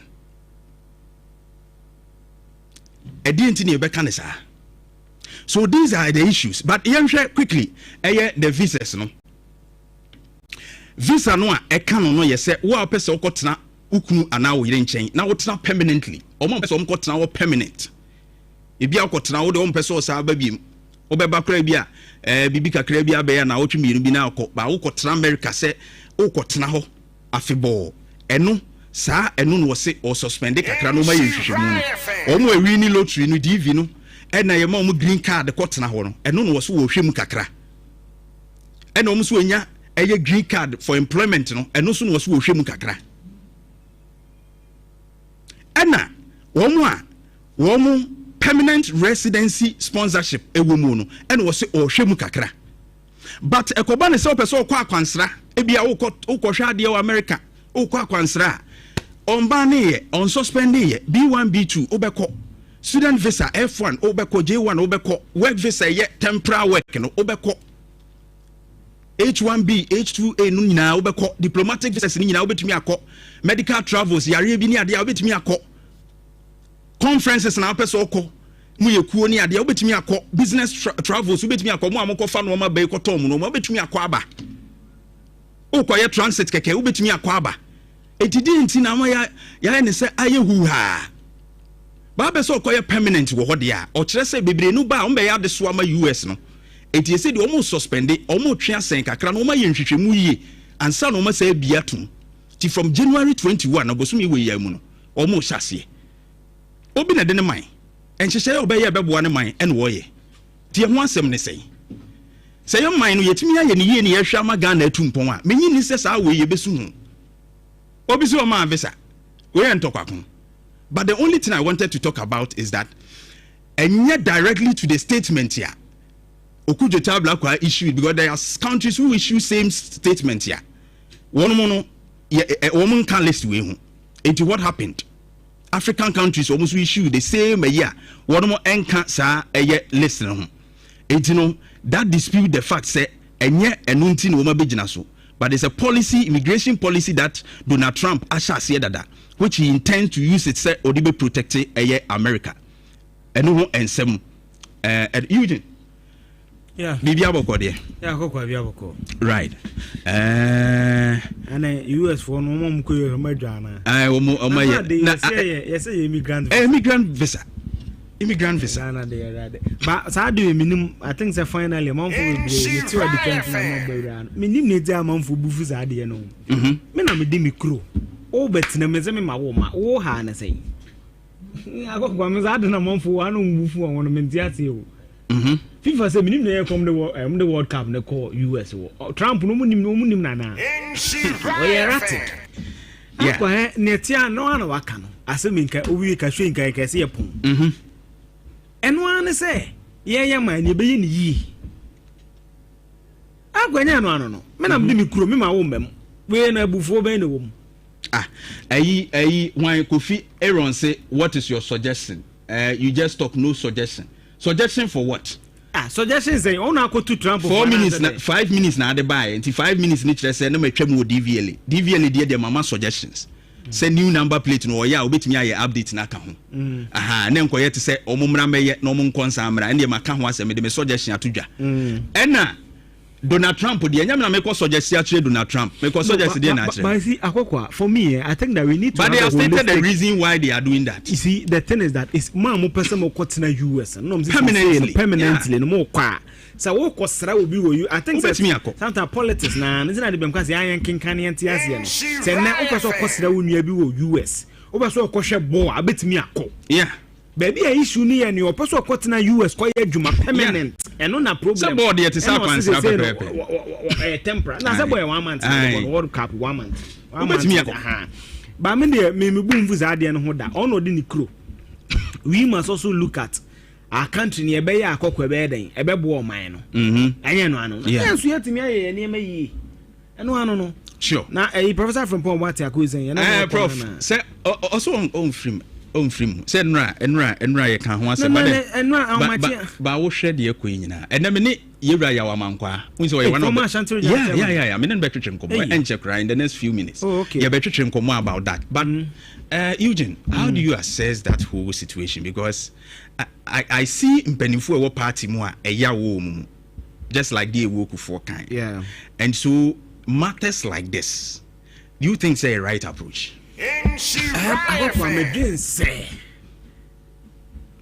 You're from Pomboate, my dream say, and called Tony Boka crank and babua. How can intermakers say to describe a whole party so me fake there? Now, no one think a crack.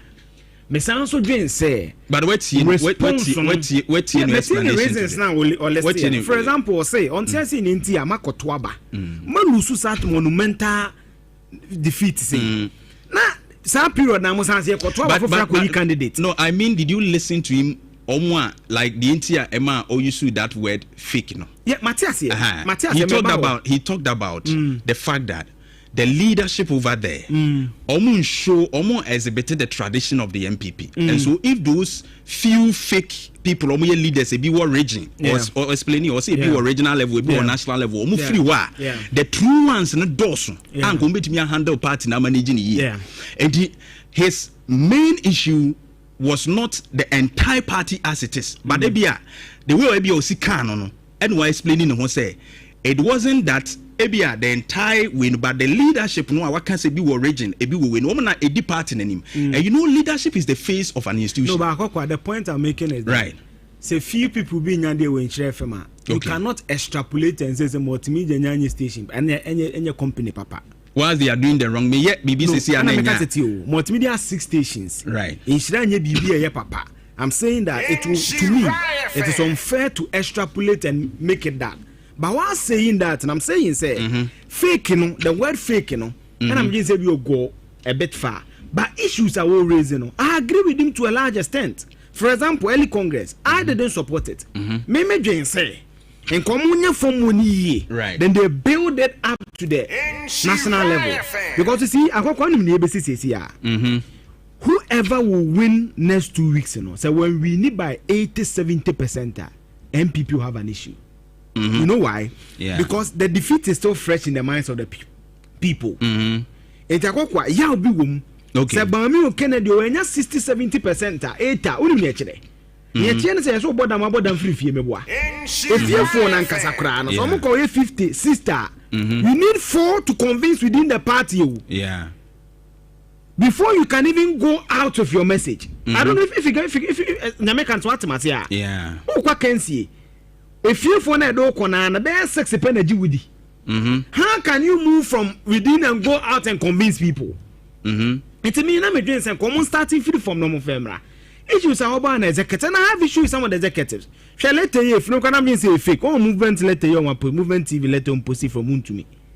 Say about me about region, one of the Akokoa 20 all party structures should respond to him. Kennedy ba how will let any be.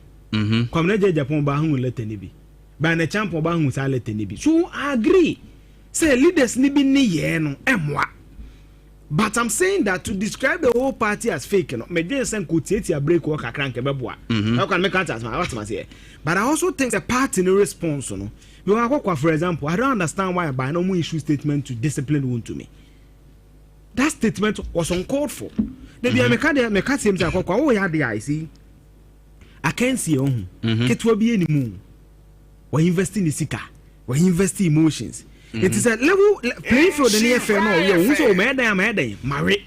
But Akokoa, nipa be for omo kwa kensi omo ba region. Regional chairman na issue statement. Ba ko ba dia. Or say we issue statement say all party executives and the structure should respond to that single person.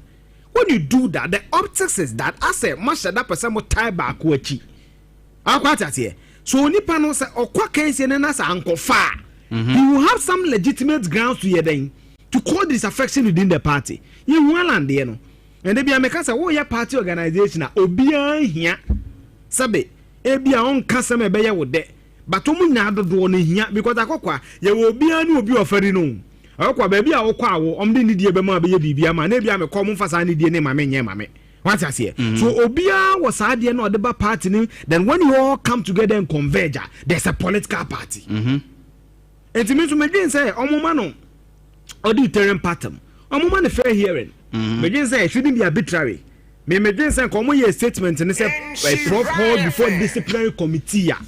Kebe me de kakra sense National Executive Council no because utie asempa na JFK Council kwese ye de ne kosa hindri. Oh executive need decide ye be you know. Debi me say ye man time no to make the side of the story.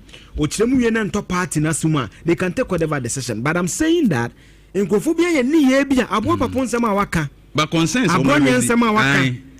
Chairman won't media making. It doesn't make sense. You see, I as a party no as on the property. And there's an example.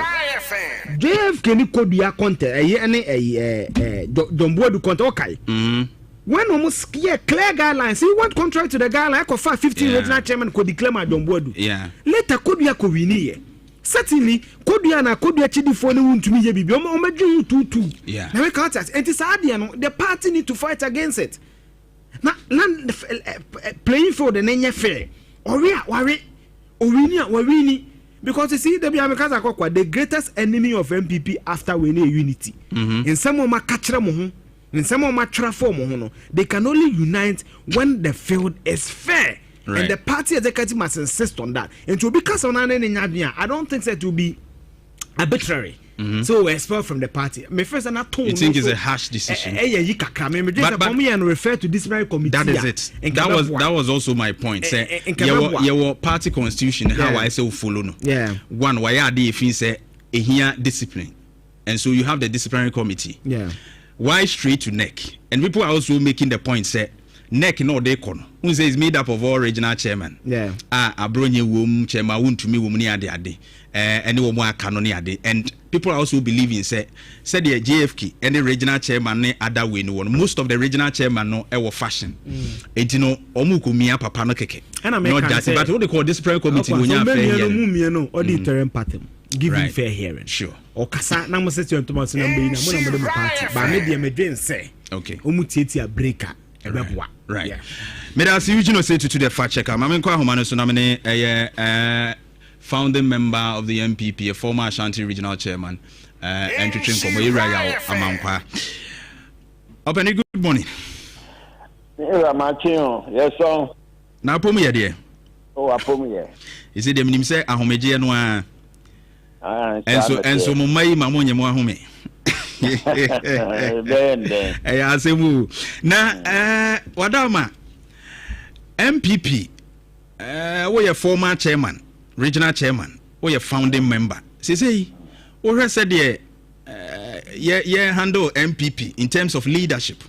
Now, order to 2 more pencil, said you now any structures and they work where munwa. Openi obeka se ekoyie anase se chimatu bi wo ha ese ntotoye ba political party de ekoyie a e time party no e won kunimdie mu se bia ye come elections na ye win the party no basabasa bia animo they say the echo ne de na adwenyem se ekoyie se ne e wo se eko party to say NPP baby a yakodwina no enye baby papa na ejina kra na ekoba ne say ya empanimfo amuwo mu te say founding members no ne ade no how do you help the party reorganize say na ya amoye na mo de aboa ma party no atumi ejina so we de we asem so niema na say niema no hwegu a o se sa na o so a na ate o hwese ne be ya o be so a se niema no ye okaye na ma no hwegu ye niema no ne mu odu na bi a untiminti ne hwegu ya na bi etesa nti na mpanimfo de asem kase se o niema hwegu a na ohunu hihye nti se base ya adwentoato a ene abotre na Ghana hakwa no titu no the democracy ene de konti utie obi asema obeka mpan for transfer na sebe futuo ene nyama kwa be paso be party no na kwa papa ye be paso aye be na sese de ekono de aye kasa ne atendidie panyini bi kura ti ba bi no paso ba kan bibia o adwinso de be kan bibia na ehun abem person cancer simply cry one here now macro or high person can be because want to they can afford to say ye near papa na ye nana and I of a bit tify na a man yourself more than no company I didn't attempt so I know a man man koye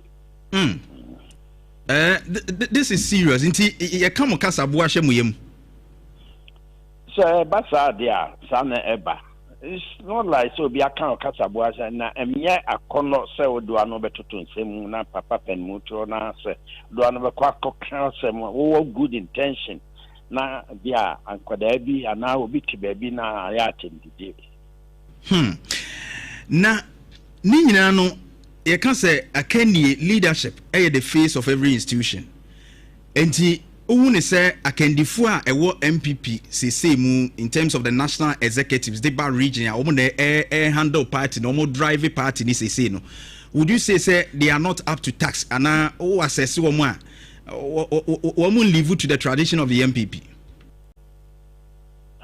uti miti opa dem dey can say political party ana say okoye bibi okoye ade no na anye ya una udi kan ya nipa na ebe blame wo no kandifo no etesa say party no yantimi anko yantimi anya power let's say ya fairly bebre say ya leadership no it really leadership but only Professor Kwabena Frimpong Boateng be ya adwen say said the leadership no describe omo as say omo live a fake tradition of the MPP and of course omo ma MPP anamotu ni say said the MPP amamre ne tie no saa enenam otie medikan aka asemo a eye atemdidie se me ne nye ho saa okay me bibia ye ya atemdidie ne me ne nye ho saa asemo kan no o kan na dwene everybody has right on his own opinion o kan na dwene na reply na ekono so no no so enye papa de o kan no enya ye wo kwan ye faso a ye de be treaty case no so bia wakoka bibi na nya kwan o ha ye say de faso but say obi de bi na no akata waka we ntie yi odi a party ni msanso me na omo ya adwene ti wo de won support sa course no men support sa course no say yi ni pe de political party aye no anya o ade a obi ye gi akatua ho na gi akatua wo obi a ono ti ha so adwuma ye ya eboabo nipa no na ye dikoye a game of numbers na nipa wo mna so koka bibi na nya o si mayi wadi men to aba mame what is that and then me decision na on person mo ye no yet your party or your procedure ade a ye no say if it falls on indiscipline I said you call this ground committee. Now this ground committee fair quite or fast out of the council. Maybe a 7 of kind in here, and so being in here maybe a man, my papa be a bem. But to take a disease say you did, yeah, it's not right. But what here JFK I was say issue no they command neck no the right way na disciplinary committee no the edru no say case we there eso jump how no okotu there be constitution or they can say case na there be or say MPP constitution wo na constitution ni makwan say issues bi sa no or the connect or say ye issue a obi dia offend obi te say bia ono JFK a offend wo owura yaw amankwa a eno de ebetumi akọ disciplinary committee but will be offended party no entirely there say any pakore de ne connect. I don't know how true is this. JFK no according to information I know why inform this colleagues you know no mo here adwuma no na so take his advice and I say if that is channel here they are wrong. Yes, the colleagues in the so born a charge, then they say, I inform more, I think I or no more transit. Now, I'm home as how I approach the case. You know, he didn't do that. National executives, no? Yes, until almost work.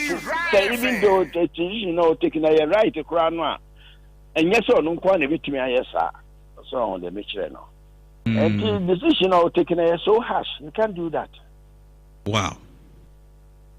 But you several notices aba na letters and release a buyer. You microphobia no ma similar things men can say though not the same as a but omun kasa yen mutu say di atema kasa wo mpe ni ade bi wo mebi so kasa fa party no ho e wo ya wo mu yi nsem bi adi ni ade ye de letter ba monten ye hwe adwo asafo de ye hwe abronye de a lot of people o ma kasa fa party no ho anasebe ye hu ni say ebia momom party ni mremu no ebi egu party ni mfi ye de ba se ye de o call disciplinary committee e call ye no sa ankrofo no da so wo ho ye nye expulsion ye nye suspension bia but why say we ebe take a different thing say we the expulsion ya tro wo soro kra ye yiti wo aspeni ya wo amanyuku ni mu no anye bia ya na eba se ya mo mpanimfo no mo ye den mo frɛ secretary say na mo na kasa ana mo jai hwɛ ne sa wo pa be secretary na na kasa then the council say nyabotre kakra ana se bia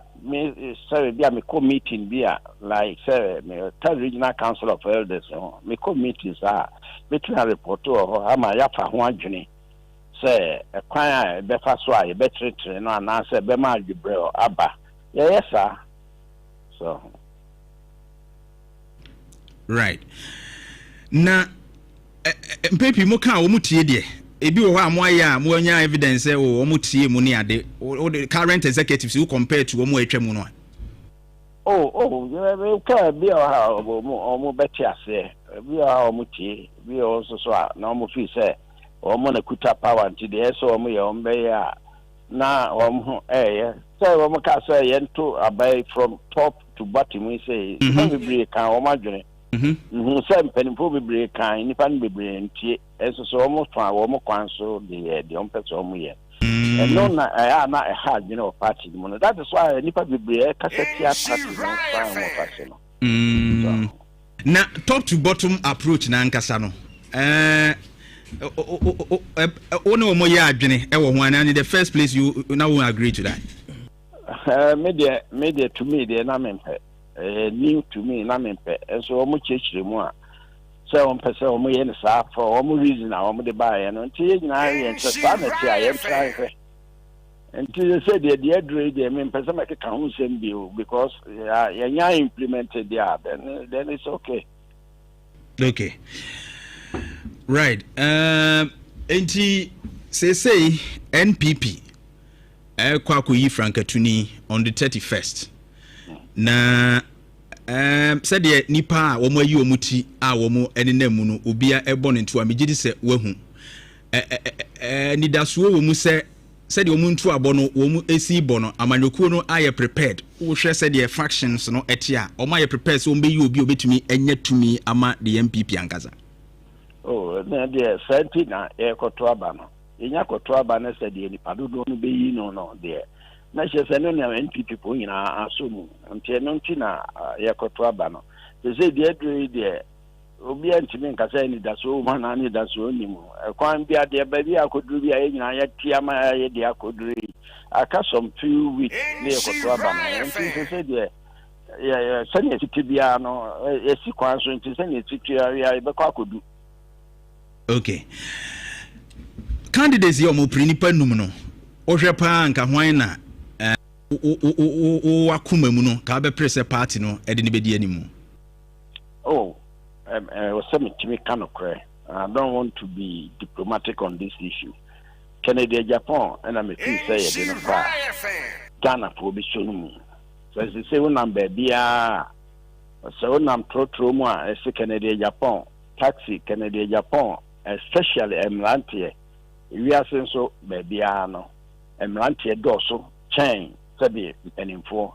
And to the Emlantia no pay. Any the nipa dodo no kasa omo pe no me kra no since me political party me time who say ye elections na nkofo wa bonten kasa mo pe nipa we mra mo pa nipa we mra na nipa no so omo kasa omo pe no Ghana for kasa omo pe no Ghana for na e ka ho enye se NPP ko yi candidate a enye candidate a yen NPP ye pe de no kwa Ghana for be so no ato aba ma no ono na esi yi no ne de no ma Ghana for ade Ghana for so omo mpe ba omia ana omo mpe duchum ana omo mpe me de me tie ne se omo so omo pe Canada Japan so omo po bi ka ho de ade me tie no na me ka nka so omo se mpe we ana mpe we na de me tie so omo se pe no ni di na mabo no ye Canada Japan. Okay, ono na Ghana for FC pe no.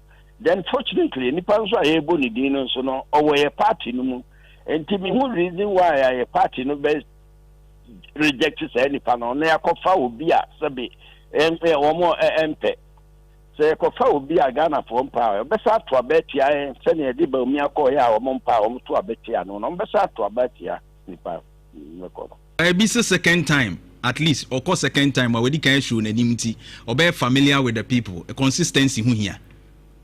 Uti second time na omukano me de me ma dwene nko hokra e de be second time se wo kokwan let's say ya show e kwan tietia wo house me fa kwan tenten second time ne de ba say bi comprensa na na do dan kwa kufu adokra ansa na obenya tumi tie ma men kire obibi na na kufu ado ne first attempt no onya 49% point something na aka some few figures bina ka watumi atra 50 plus no all the measure no and no NDC candidate kwa no ko no we nya sa we no na yes akoto ye no unfortunately you lose ye and ti send you see our born homodin no who say ya turn no many part of all the measure no the second time so no the second attempt no so no ye graba omie akra odi ho dance ese na na akufo ado awini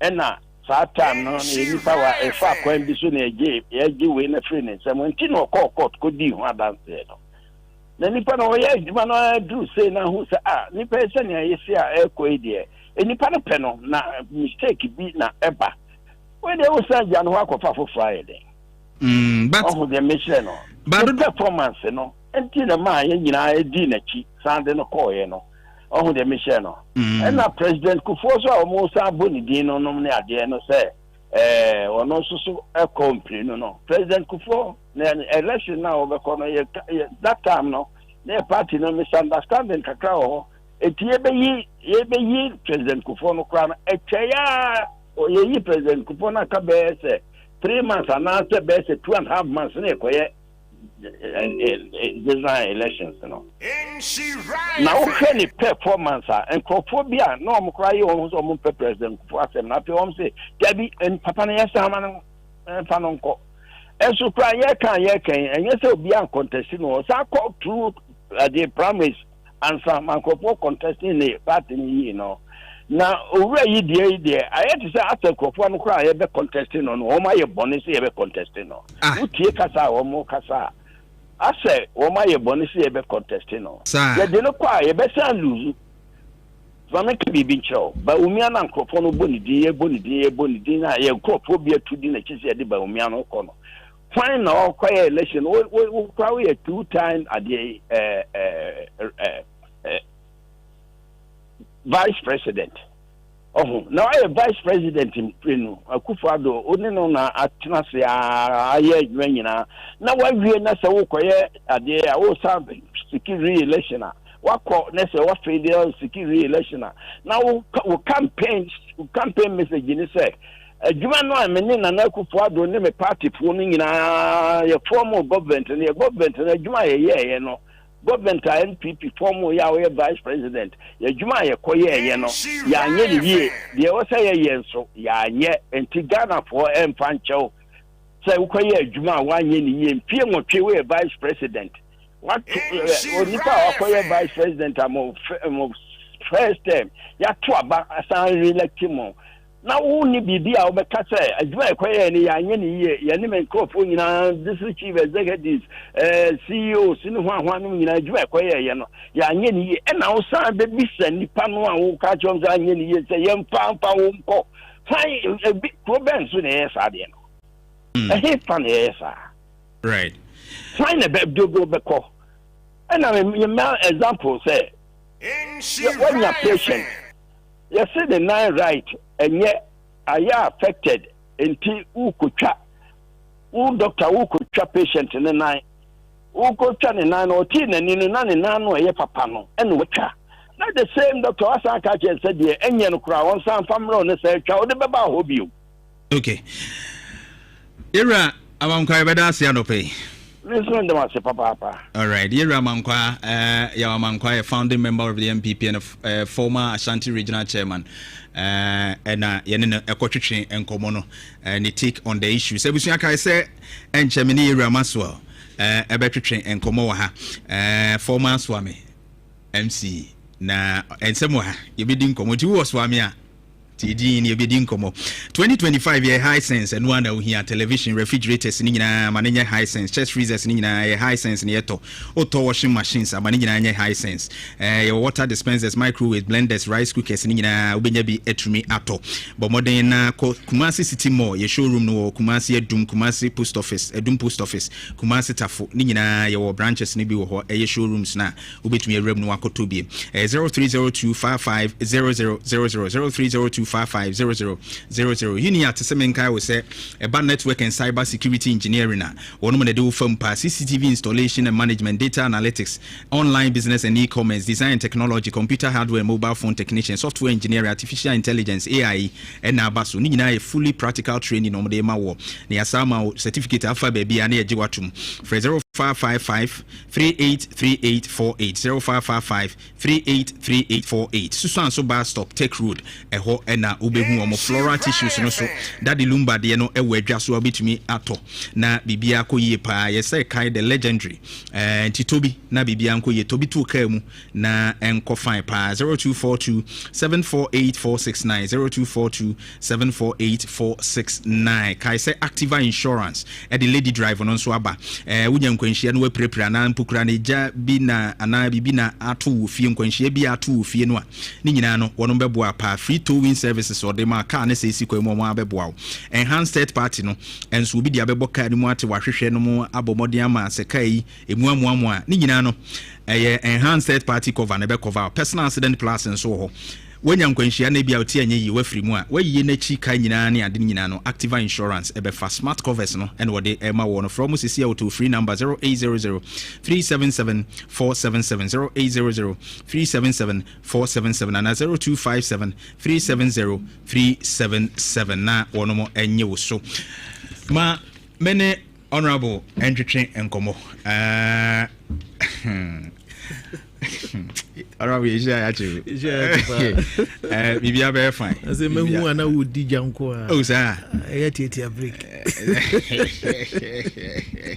Honorable Maswell Ofusibuachi, former MC for yes Swami. Honorable Bibia Wokode. Yami adumo Bibia Wokode. Oh so far campaign koye pa. Bibiana.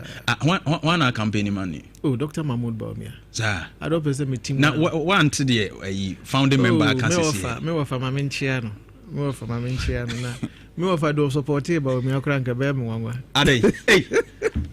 Tell me offer Kufu do crowd support. And nobody did not do.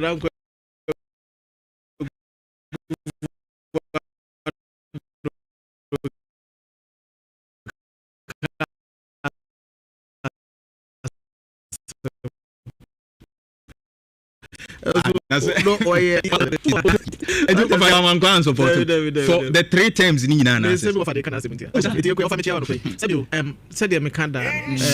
No, said the time or no bar party near a motor for until Enya come as well back handsome. Na me my baby Ginechi. Ginechin, yes, Sebi did it now. So, in fact, at some point, on no original chairman, a young Corano, na a movie brain, a channel, and to 2 years more ye. Into me of a chair, mean to me, my cancer of a boy. What I say, into me, by coming there, may depart from me of a deal. What I say, but of our same walking, Baumiako, and the defeat are when according to the party folks, not just say. Unprecedented. I say, as a party ni muno. Being sida. And I nipa isu amosa ne kwino. Ne support base wo fam san say ono ankasa ne nimpesu asokra no. Wan se de nya de dɔɔso bia bebree. Enti mosa de ne kwedi na say ekoye sotro mienu. Eno so mani hahane. Why do you think say Baumia still remains the right candidate? What me ya adwene say Fourth Republic party bi antimi breaki 8 that. So na me ya adwene say. Yeah. A bar Fourth Republic party be anti breaking 8 years now, Brasso. Into NPP near the 8 years. Right. Obviously, near one for no party for. What I say. Into that alone, ne kutia. Into the party be breaking 8 that. Now the war work one, I the mema kwa near anti me and break ya. Me patron kawinke news. Thank you news. Yeah. Number 2. Adia ba kwa na wo kan say. Ade a to Dr. Mahmoud Baumia Bremu. On say be to Professor Mills. And as you were dim try young Hunubida. Obakaya. Sabi BBM there is a first time. Professor Mills near 43%, my boy. Dr. Mahmoud Baumia almost 42%, which is 41.7. What is the difference? The one 43% to me by president. Also the one 41.7 to me by president. It's an easy declaration. Me patron with me patron. Me say there will be 43%. The year 2000 ultimate by year president. Also will be 41.7 ultimate by year president. Professor Mills when I say what you are wanting. No. What you are wanting 38 no. Why there na yefa? On say entrodi opa na oka. Sorry no kre opa na oka na me right. Okay. President Kofo na nya 39%. Sebi, ye wofa, ye papa, ye nana, President Kufo. Onya 39%. The onya 39%. Etimi betra 50% plus 1 na. The onya 41.7. Also on one to me. Obakaya, I fit 1996. Said the maker said the actual Dr. Mahmoud Baumia ABC. President Rollins did 4 million votes, more than 4 million votes in the winning election. The year 2000, what they batan the man, the vice president who in the name said the Dr. Mahmoud Baumia Jina na name. I saw about 2.7 million votes. Obakaya, Sabra and NDC for Professor Nelson Wabotre. Oman Kase or your ceremony. Oman Kase or your cremony. Oman Kase and a Yerikran Ganani. Oman Kase or by Yenche. Omo the Nico 2004, 2008, Nanyamia to super good Professor Melso. Aman Kunimdia and Edia. Nandado Danko Kufuado. You're repeating, 2016 Nanyamia Shirana Manabe president. His Excellency John Dramani Mahama. Also 2016 election. So what the 2016 ne Kahua. Occur 3 times and we win the election. Me what you say? Me wa say Dr. Mahmoud Baumia Babe Pacho into the Nico Biwa in it takes a gentleman to say sorry. I say you can be in business, so the customer is always right. And Fahone said there was some more. There were no Nekresica or there to amount. It is sabi in previous on say what on dear. Nani pan be ye dregu so no better. And you see kana oje. Oh de me paje. That is why we say the customer is always right. Ya dwene mu de. Na ye hu ne so o man ne kwan a wo se ye bu na na ye bu no. But omo ye di dwumadie na ma wo mo ne hu ne se da be na ya chia. Etu be po ma chewa anya bia oboro achewo paso ana wo so se wo po ma chewa enyi. Obekaya President Mahama ono kra de no a president o sabi no anya vice president ono ane this year no mpo ahye ne nsem no lusu ye no obepa Ghana for chew o se obetena afie no wahunu mfomso a waye se ye de 2 million mani biewu a mfomso a waye na enra no onye bio mepa cho Ghana for the chair na ya mfa nche se ye de chair President Mahama so are you saying say Dr. Mahmoud Bawumia de ne bone so a se ye de chair na enye ya na ne mfomso so a se ye de chair na enye ya eti outside no man am pese ye de ya adwene ekoso ade ni o man na ma ye lose election no eye ni egina enam 9 mienu so number 1 na yes ba ko yourself inflicted ya no asem ka ho ya suban ka ho political appointees eduru ba bi ni ya dwe dodo me yi me hu firi mu nyeye me na me ka ho right sabi me na me MC me office nipa bebre ba me ho bepemwa obi wo ho no ma oba obetimi aboa no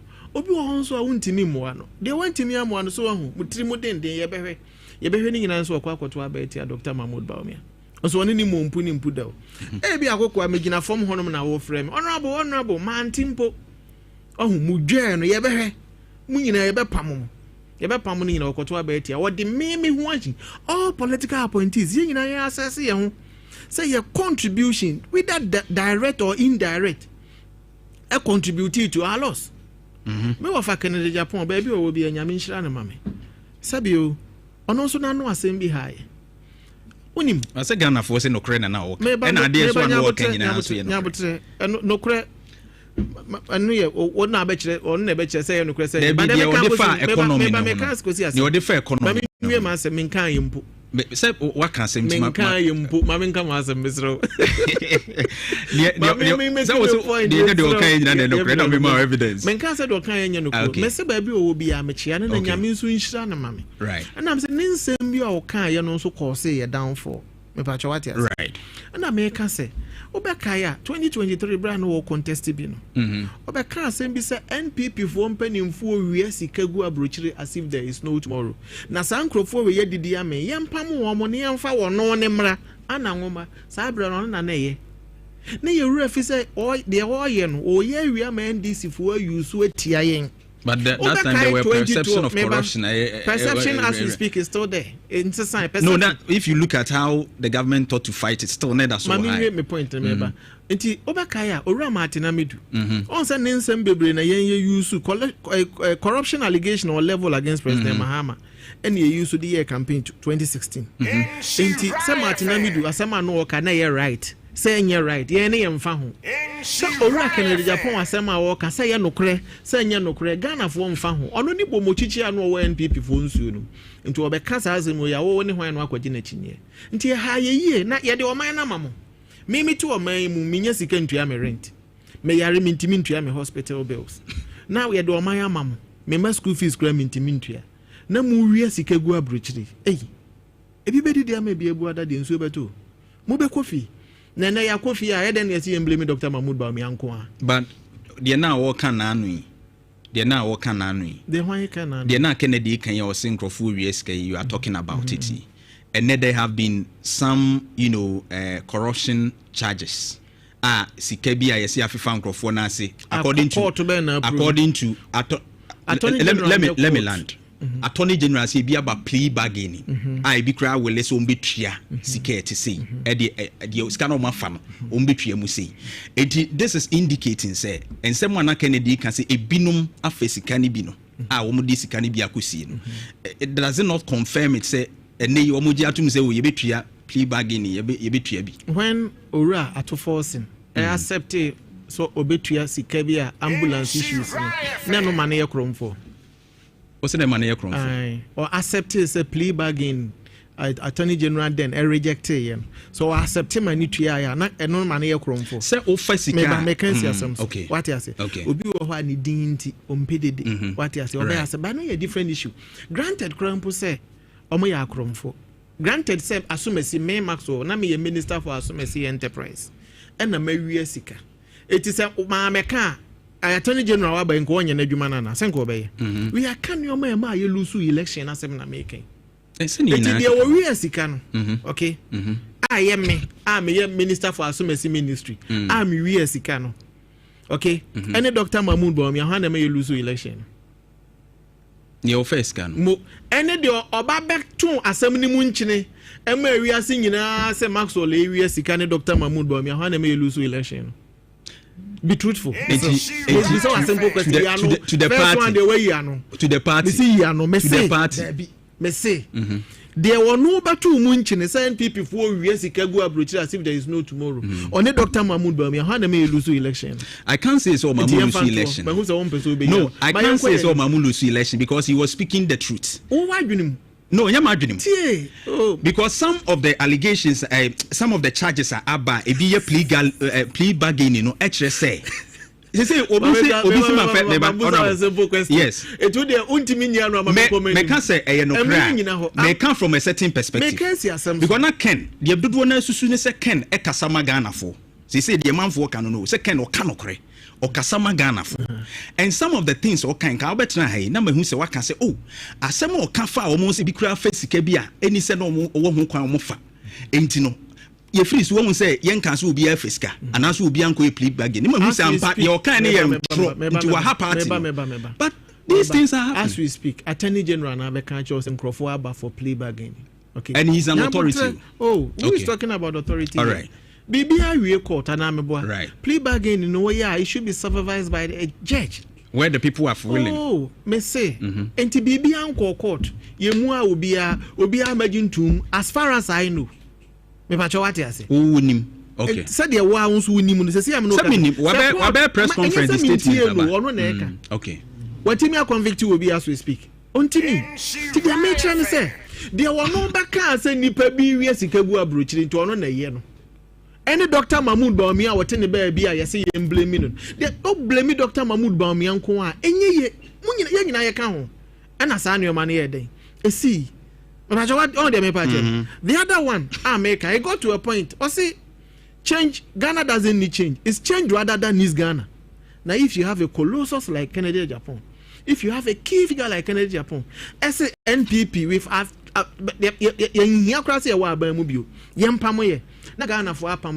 why do you turn around and blame Dr. Mahmoud Bawumia? 3 days to election. People say, NPP is serious here, power. 3 days to election. Yes, the system need automatic regulation. All right, but common sense should have told us, 3 days you are too full of my BB and your day. What did you make it? The other one, Mesa can say NDC and some more can more attractive than NPP. Why? Because yet you are my Mukoko, a Kuafo in Iron and Nanuko for me chair. Nana do danko akufo do fa akonwa na cocoa bag of cocoa ye 460 Ghana cedis. 2024 na abegina 3,100 per bag. Me ne dwo mahama ye mfa ne se we cocoa farmer. Me se samoto aba ne mamia. Me mamu 6,000 per bag. That same cocoa bag na President Akufo Addo dey about 3,100 akuafo obo omu nsemu no. Mahama so obema ye 6,000 there. Asemu dey ede. Akoko e bi kura ba wo we. Ka support NPP kakra ba wo dan ya wo si ya wo lento untimi mo so edu ba yo ho NPP ama 6,000 abo da bi afidi e be science me pa cho science ne koko bo ne yese tina nsam ni bi wa ne emu hwam dodo etiema NDC ba ye more attractive than us me mpese ya de adwene be koso se na ba omia bi ye kremoni ntia Christopher ne do so mo ntoma no that is a non-starter. It shouldn't come in at all. I'll see 5 issues one after the other. 24-hour economy. In fact, me akrana, me a politician. Asamne na me dead.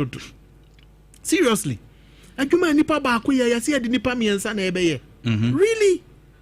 What you wanna wonya adwuma, masa? Obeto ama party den. We even say we engineer also a municipal assembly. Yeah. Ebo no onuma wato office mu wapon. Me ne John Mahama. Me promise Bernard. Say Bernard. Oba Presla Adoma. One akoso to bottom maniska we tertiary institution. Say what to abama me adwuma nipa ba ko ye me de nipa miensa na beye. Bernard so the grandpa or sympathize with MPP. Ne be gusu tifie. Enti obetima no ho MPP ama Presla Adoma atenafie. Da bi afi de be science. Ya science. 12 months into NDC's administration, me pa adwuma nipa ba ko ye nipa miensa be ye na e wo he. Right. Oh, they may pass What has even worsened their case? Is it not too early? How many months did it take? A year, no. Mami Musa wa yiba. Free SHS. Sika yedi free SHS. Over 2 billion a year. Any 24-hour economy. I must single out just one aspect of the numerous sectors which is employing people. One person equal for 3 Juma equal for 3 shifts, which was more difficult to start. But already free SHS Sika Omodikomwa is even increased.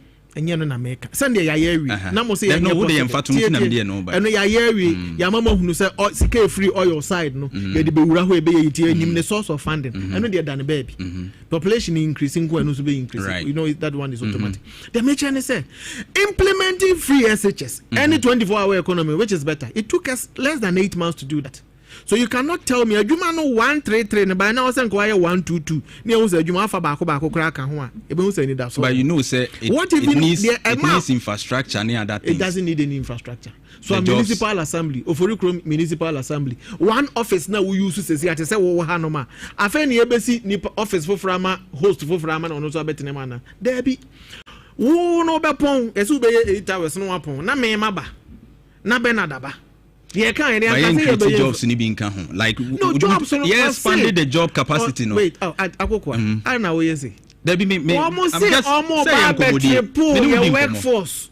Your workforce. Na juma nipa ba akoye na yedi nipa mienu beka ho. Yanka say you expanding infrastructure na. But you agree with me, sir? It will need an expansion. Expansion how? Me say productivity. Nipa do na juma mbe. They don't know no minimum way. Anything I'm making, say wouldn't say a reality. Yes, nobody is talking reality here. We are talking about their promise. Okay. As someone more can me purchase sa lies near Trona. Wakra say its implementation very difficult. It's an answer. We'll try to be realistic about it. Yes, I'm just. Yes, and I make sure say we'll try to be reality. One say it's even impossible. Anything I'm making say within 1 year, can you hold them that way? Because reality, no. Only 1 year, but 1 year, 1 year. Na grow be so I see from. I was saying here who bibi. Well, to me just NDC Atronoma who here attractive than NPP. If I don't them right. Yeah, my me na no poku ajiman.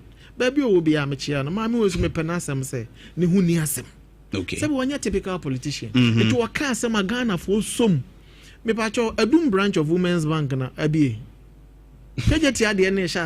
Women Bank no. Yes. Ya come on here the day. There is one thing I don't support. You bet me my banks na wo hoda no. I run a certain aspects be the amount. Me no me purchase said you wo dwene sa na me dwene. Enioma NDC atra wo mudi ye no. That's the point I'm making. And I'm happy you are thinking on that same line. We know that it's going to be impossible. In their 2008 manifesto, Mabeka several times on studio. I say, Omudi Ayibi Shem some Bema Ghana for Bosi, Abano Nye Women's Bank say ya. Almost say Ombema slums are cities. In fact, I would Diana and chance an area brown, Ibama loan. Nadia refurbish structure no uni fence wa we no nyina wo 2008 manifesto omo antimi anye ti e kan se ye nimu wa se bi ye nhwe na ba se bi o ye ma mi be di animu no e ma no mo ho ye se ye wo ho enye se ye gya mumu o ye bo ma ni dwetre se be ya omo nyuma ni gina ye a mu yi a yensu ye betimi ayi asem na e dedodo 12 months into NDC's administration, what has happened to the Women's Bank?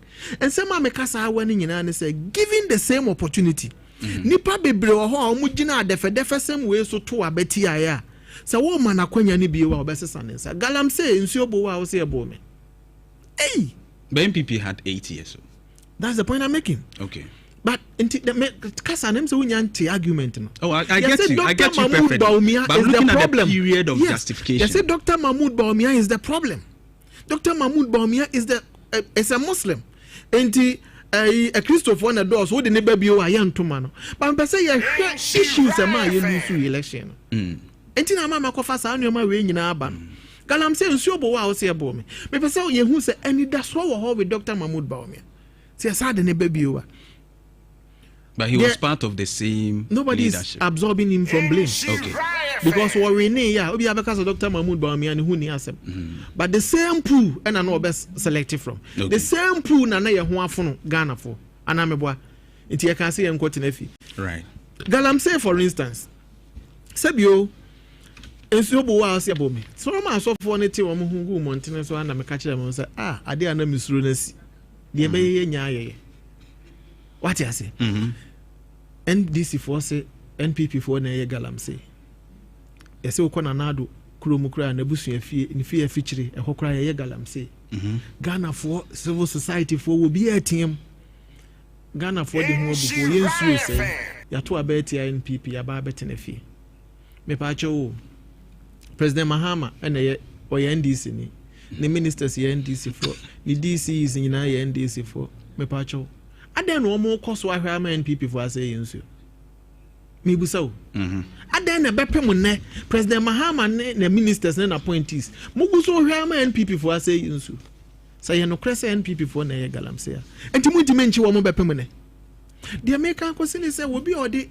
galamsey hu obufu tuti aye no all right enai ne yesa ma na kwanya ye sure say decision o take ye no obadwene hu bio the American kwesili say NPP for nyina mo me yanka Dr. Mahmoud Bawumia nimdie eni nyansa nyamede adom no eni seso bebreka economy say NDC for ba economy o ma ye dey all because of the dollar e dey na NDC for ya fa dollar no o mutimi nya hwe apart from economy apart from gold board ma tout we say gold ya ba betoto e na ma cedi na stabilize in any case you must say gold purchase arrangement good for reserve one dey buy if free kwa panyin penso ne bi news sao NDC first 8 years and President Mahama ye vice president and later president omo ntimi to gold BNC NPP ye first term kra no ya to gold NC kopim se nyenya bo wiase nyina afa de watcher can no gold that you to see there say you and I are aware say omei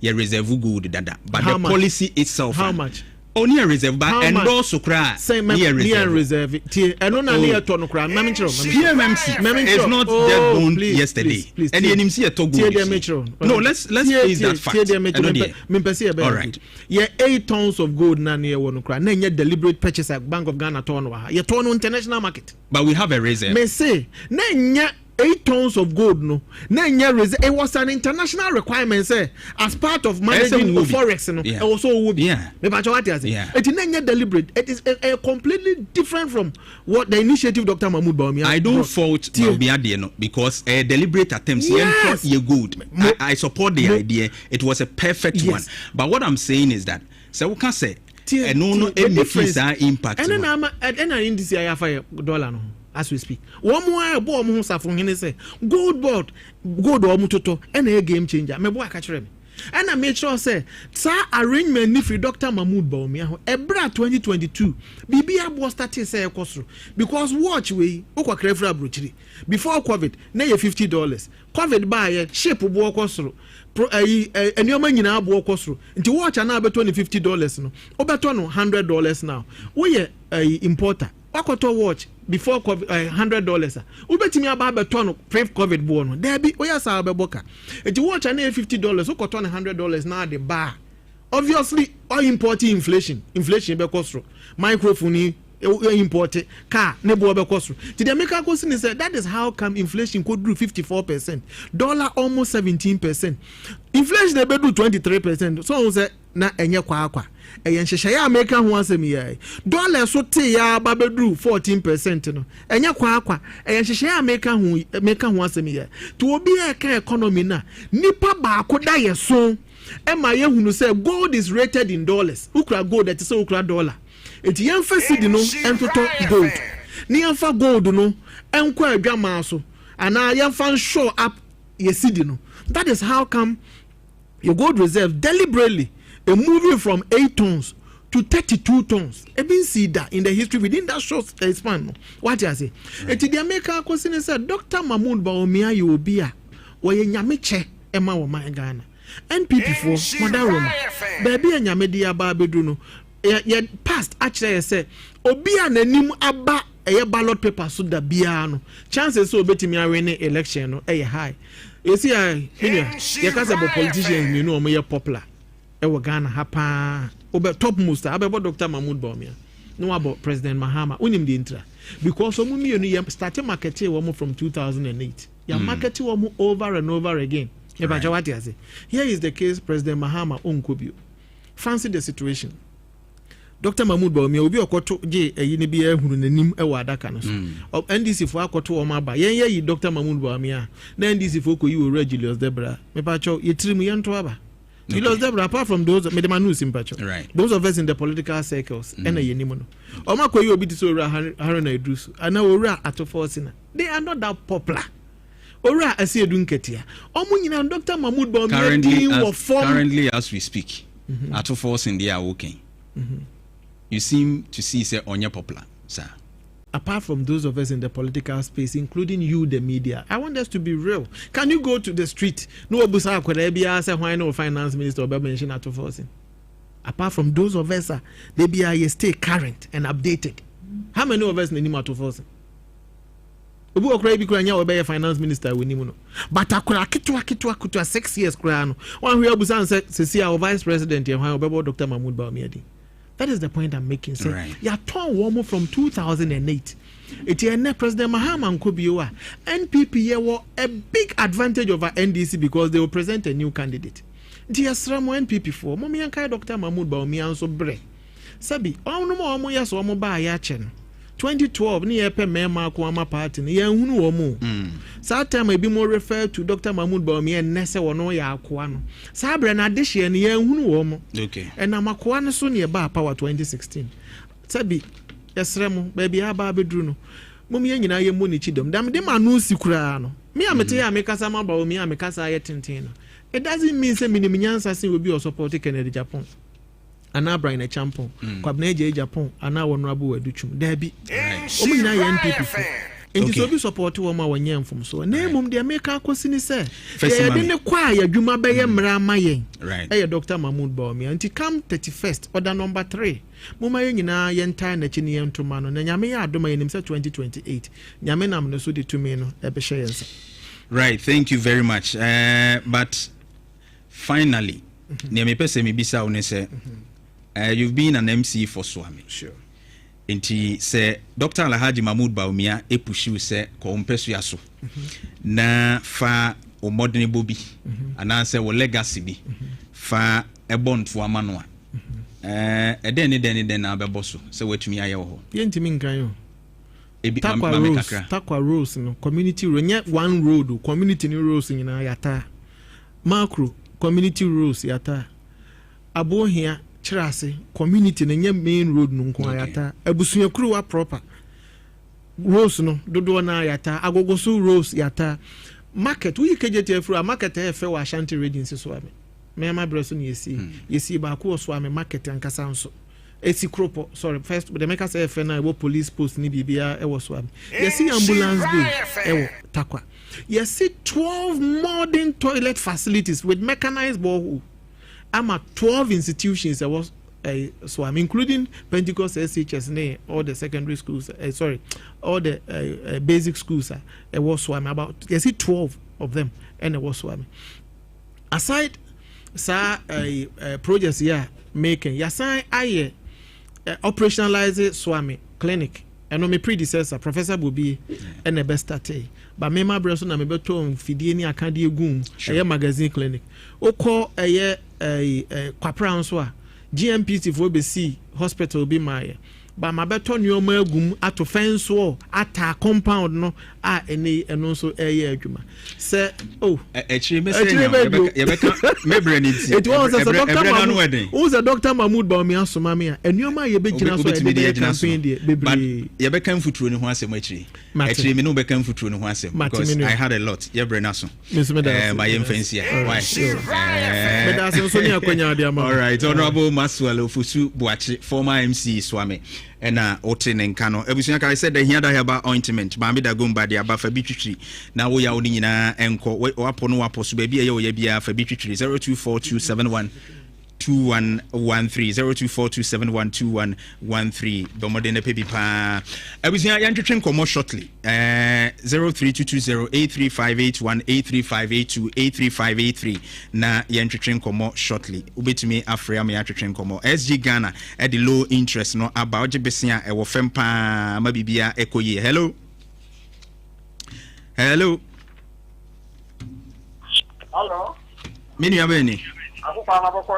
Adum okasa no wachi. Fediaba, Kasa. Central Market in the middle of the Okay, I was you.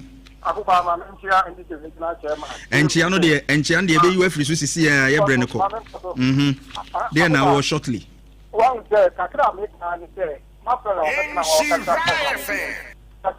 woman of buy the 3 days, and one buy a first year, and when you are buy a room in the head. Now, don't have a fire, no. When you know, answer the place is you could really say, more quality, more could say. That is just vocal and when you about a photo about a Siamo. And some implementation, I have bad and the other one, I'm not a woman. And we did what photo about Siamo. But someone who stops some about Okay, thank you very much. Blueprint DNA, DNA who test in India, Safo Senate Dine one or more branches in Ibri or main crying. I feel more be original capitals Nina from 0547113957 0547113957. Lots of light deodorant spray, anybody splash and a super be member dear storm round wide legend, my obsession instant crash in Medemosono. Temptation and the man member in Kumasi one Prudential Plus they didn't anymore. First floor Mrs. Anoche Plaza 0240152204. Hello. Hello. Minu Abeni. Also, only a few confident more. I came to the officer.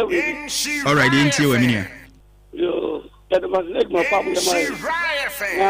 Let's say, said you have done what Cassan.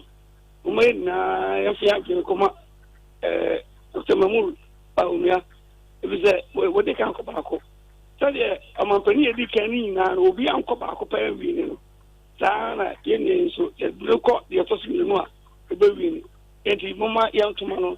No, Mamma, you to fire my Marina.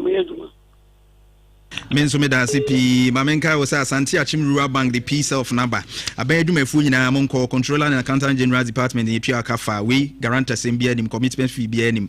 Asantia Chimnov Jansa Gogo Kononguja so fancy Udumasi ideas from Quanta Roman Hill for 0501 333461 0501 333461. Hello. Upon you get the watching. Mejosu. Brian Tiwe. I go point to Ami. Akokoa representative from what I said. So, I do Mura also a kind of question and petty movie. Doctor from Pop Watson. Oh, my Panico for Presto, and a base CEO Qualibu. I give a for the buy one turning of blow, and I'm a minister. When it's a minister, I was second term one, another best second term one. Yama appointment to be an associate party. And what can some say, they can say some and then maybe say. First, I'm going to say pool, and then I west, and I west. I always said nothing. And you were tiny, he been what they yes, I did. Yes, sir. What did the party when you said come? Now, got 9 no more said the party now, bro. Oh, yeah, you send me just now where the 7 come. Because they're more like good party now, bro. Okay, thank you. Top tier study abroad consult say obekwa manone akusua dia bomodene fa omosono scholarship opportunities no mo bebre UK, USA, Canada, Spain, France, Germany, Malta, Australia, South Korea. Omo kumasi amakum Bank of Africa. Chen hodmo afre 0260411847 0260411847 and cry oni Medina Polyclinic no e dey hwe animo. Hello. Akokoa nyame asumdie nka mo no. Enka usumini Meda se sasu asumbi okrona binka reja chama na kofina se chama. Yengu yenwe. Nishia se chama na Akokoa nyame akwa kofibu akini. Na oje MPP dia se ya. Akokoa dia mi eto abati ya omuni bino. 5 interchange ni yensa kan ya na. Yensa anka. Afei MPP na ankasa eniyo se ya na amaye na ne. Ye free mo a ye de ye ho akodom NDC a. Ye hu sa Asante region enye wu ye to mu. Enti ekuro ni de omonye ne sa omokwa bia iPhone na ye pe. Akokoa bio so wo hye enu am do ko back ye friend say butani no betina ho no ye to dan o store rent mu na sa wo di begu ye so a me ho me ne nya adwen enti won run 24 hour economy ebeboa ma store dan na se ne nyuma wo ye no akoso dan se obeka che ye se bi ebru se bi so ni so wura to raise wo mo ne dan ana store dan mu nti what is that? I live at the Guya so. Akokoa me do we kura no. You got younger money, Mama Monday Bow Bon. A far better than another 8 years. If we say, even MPP better on work, 3 days to the election na ma to petrol mu and ne petrol bu akoko foma ma niema ebu akoko foma me say NDC all the way the year 2028 yeah tia that's it na nipa no kasa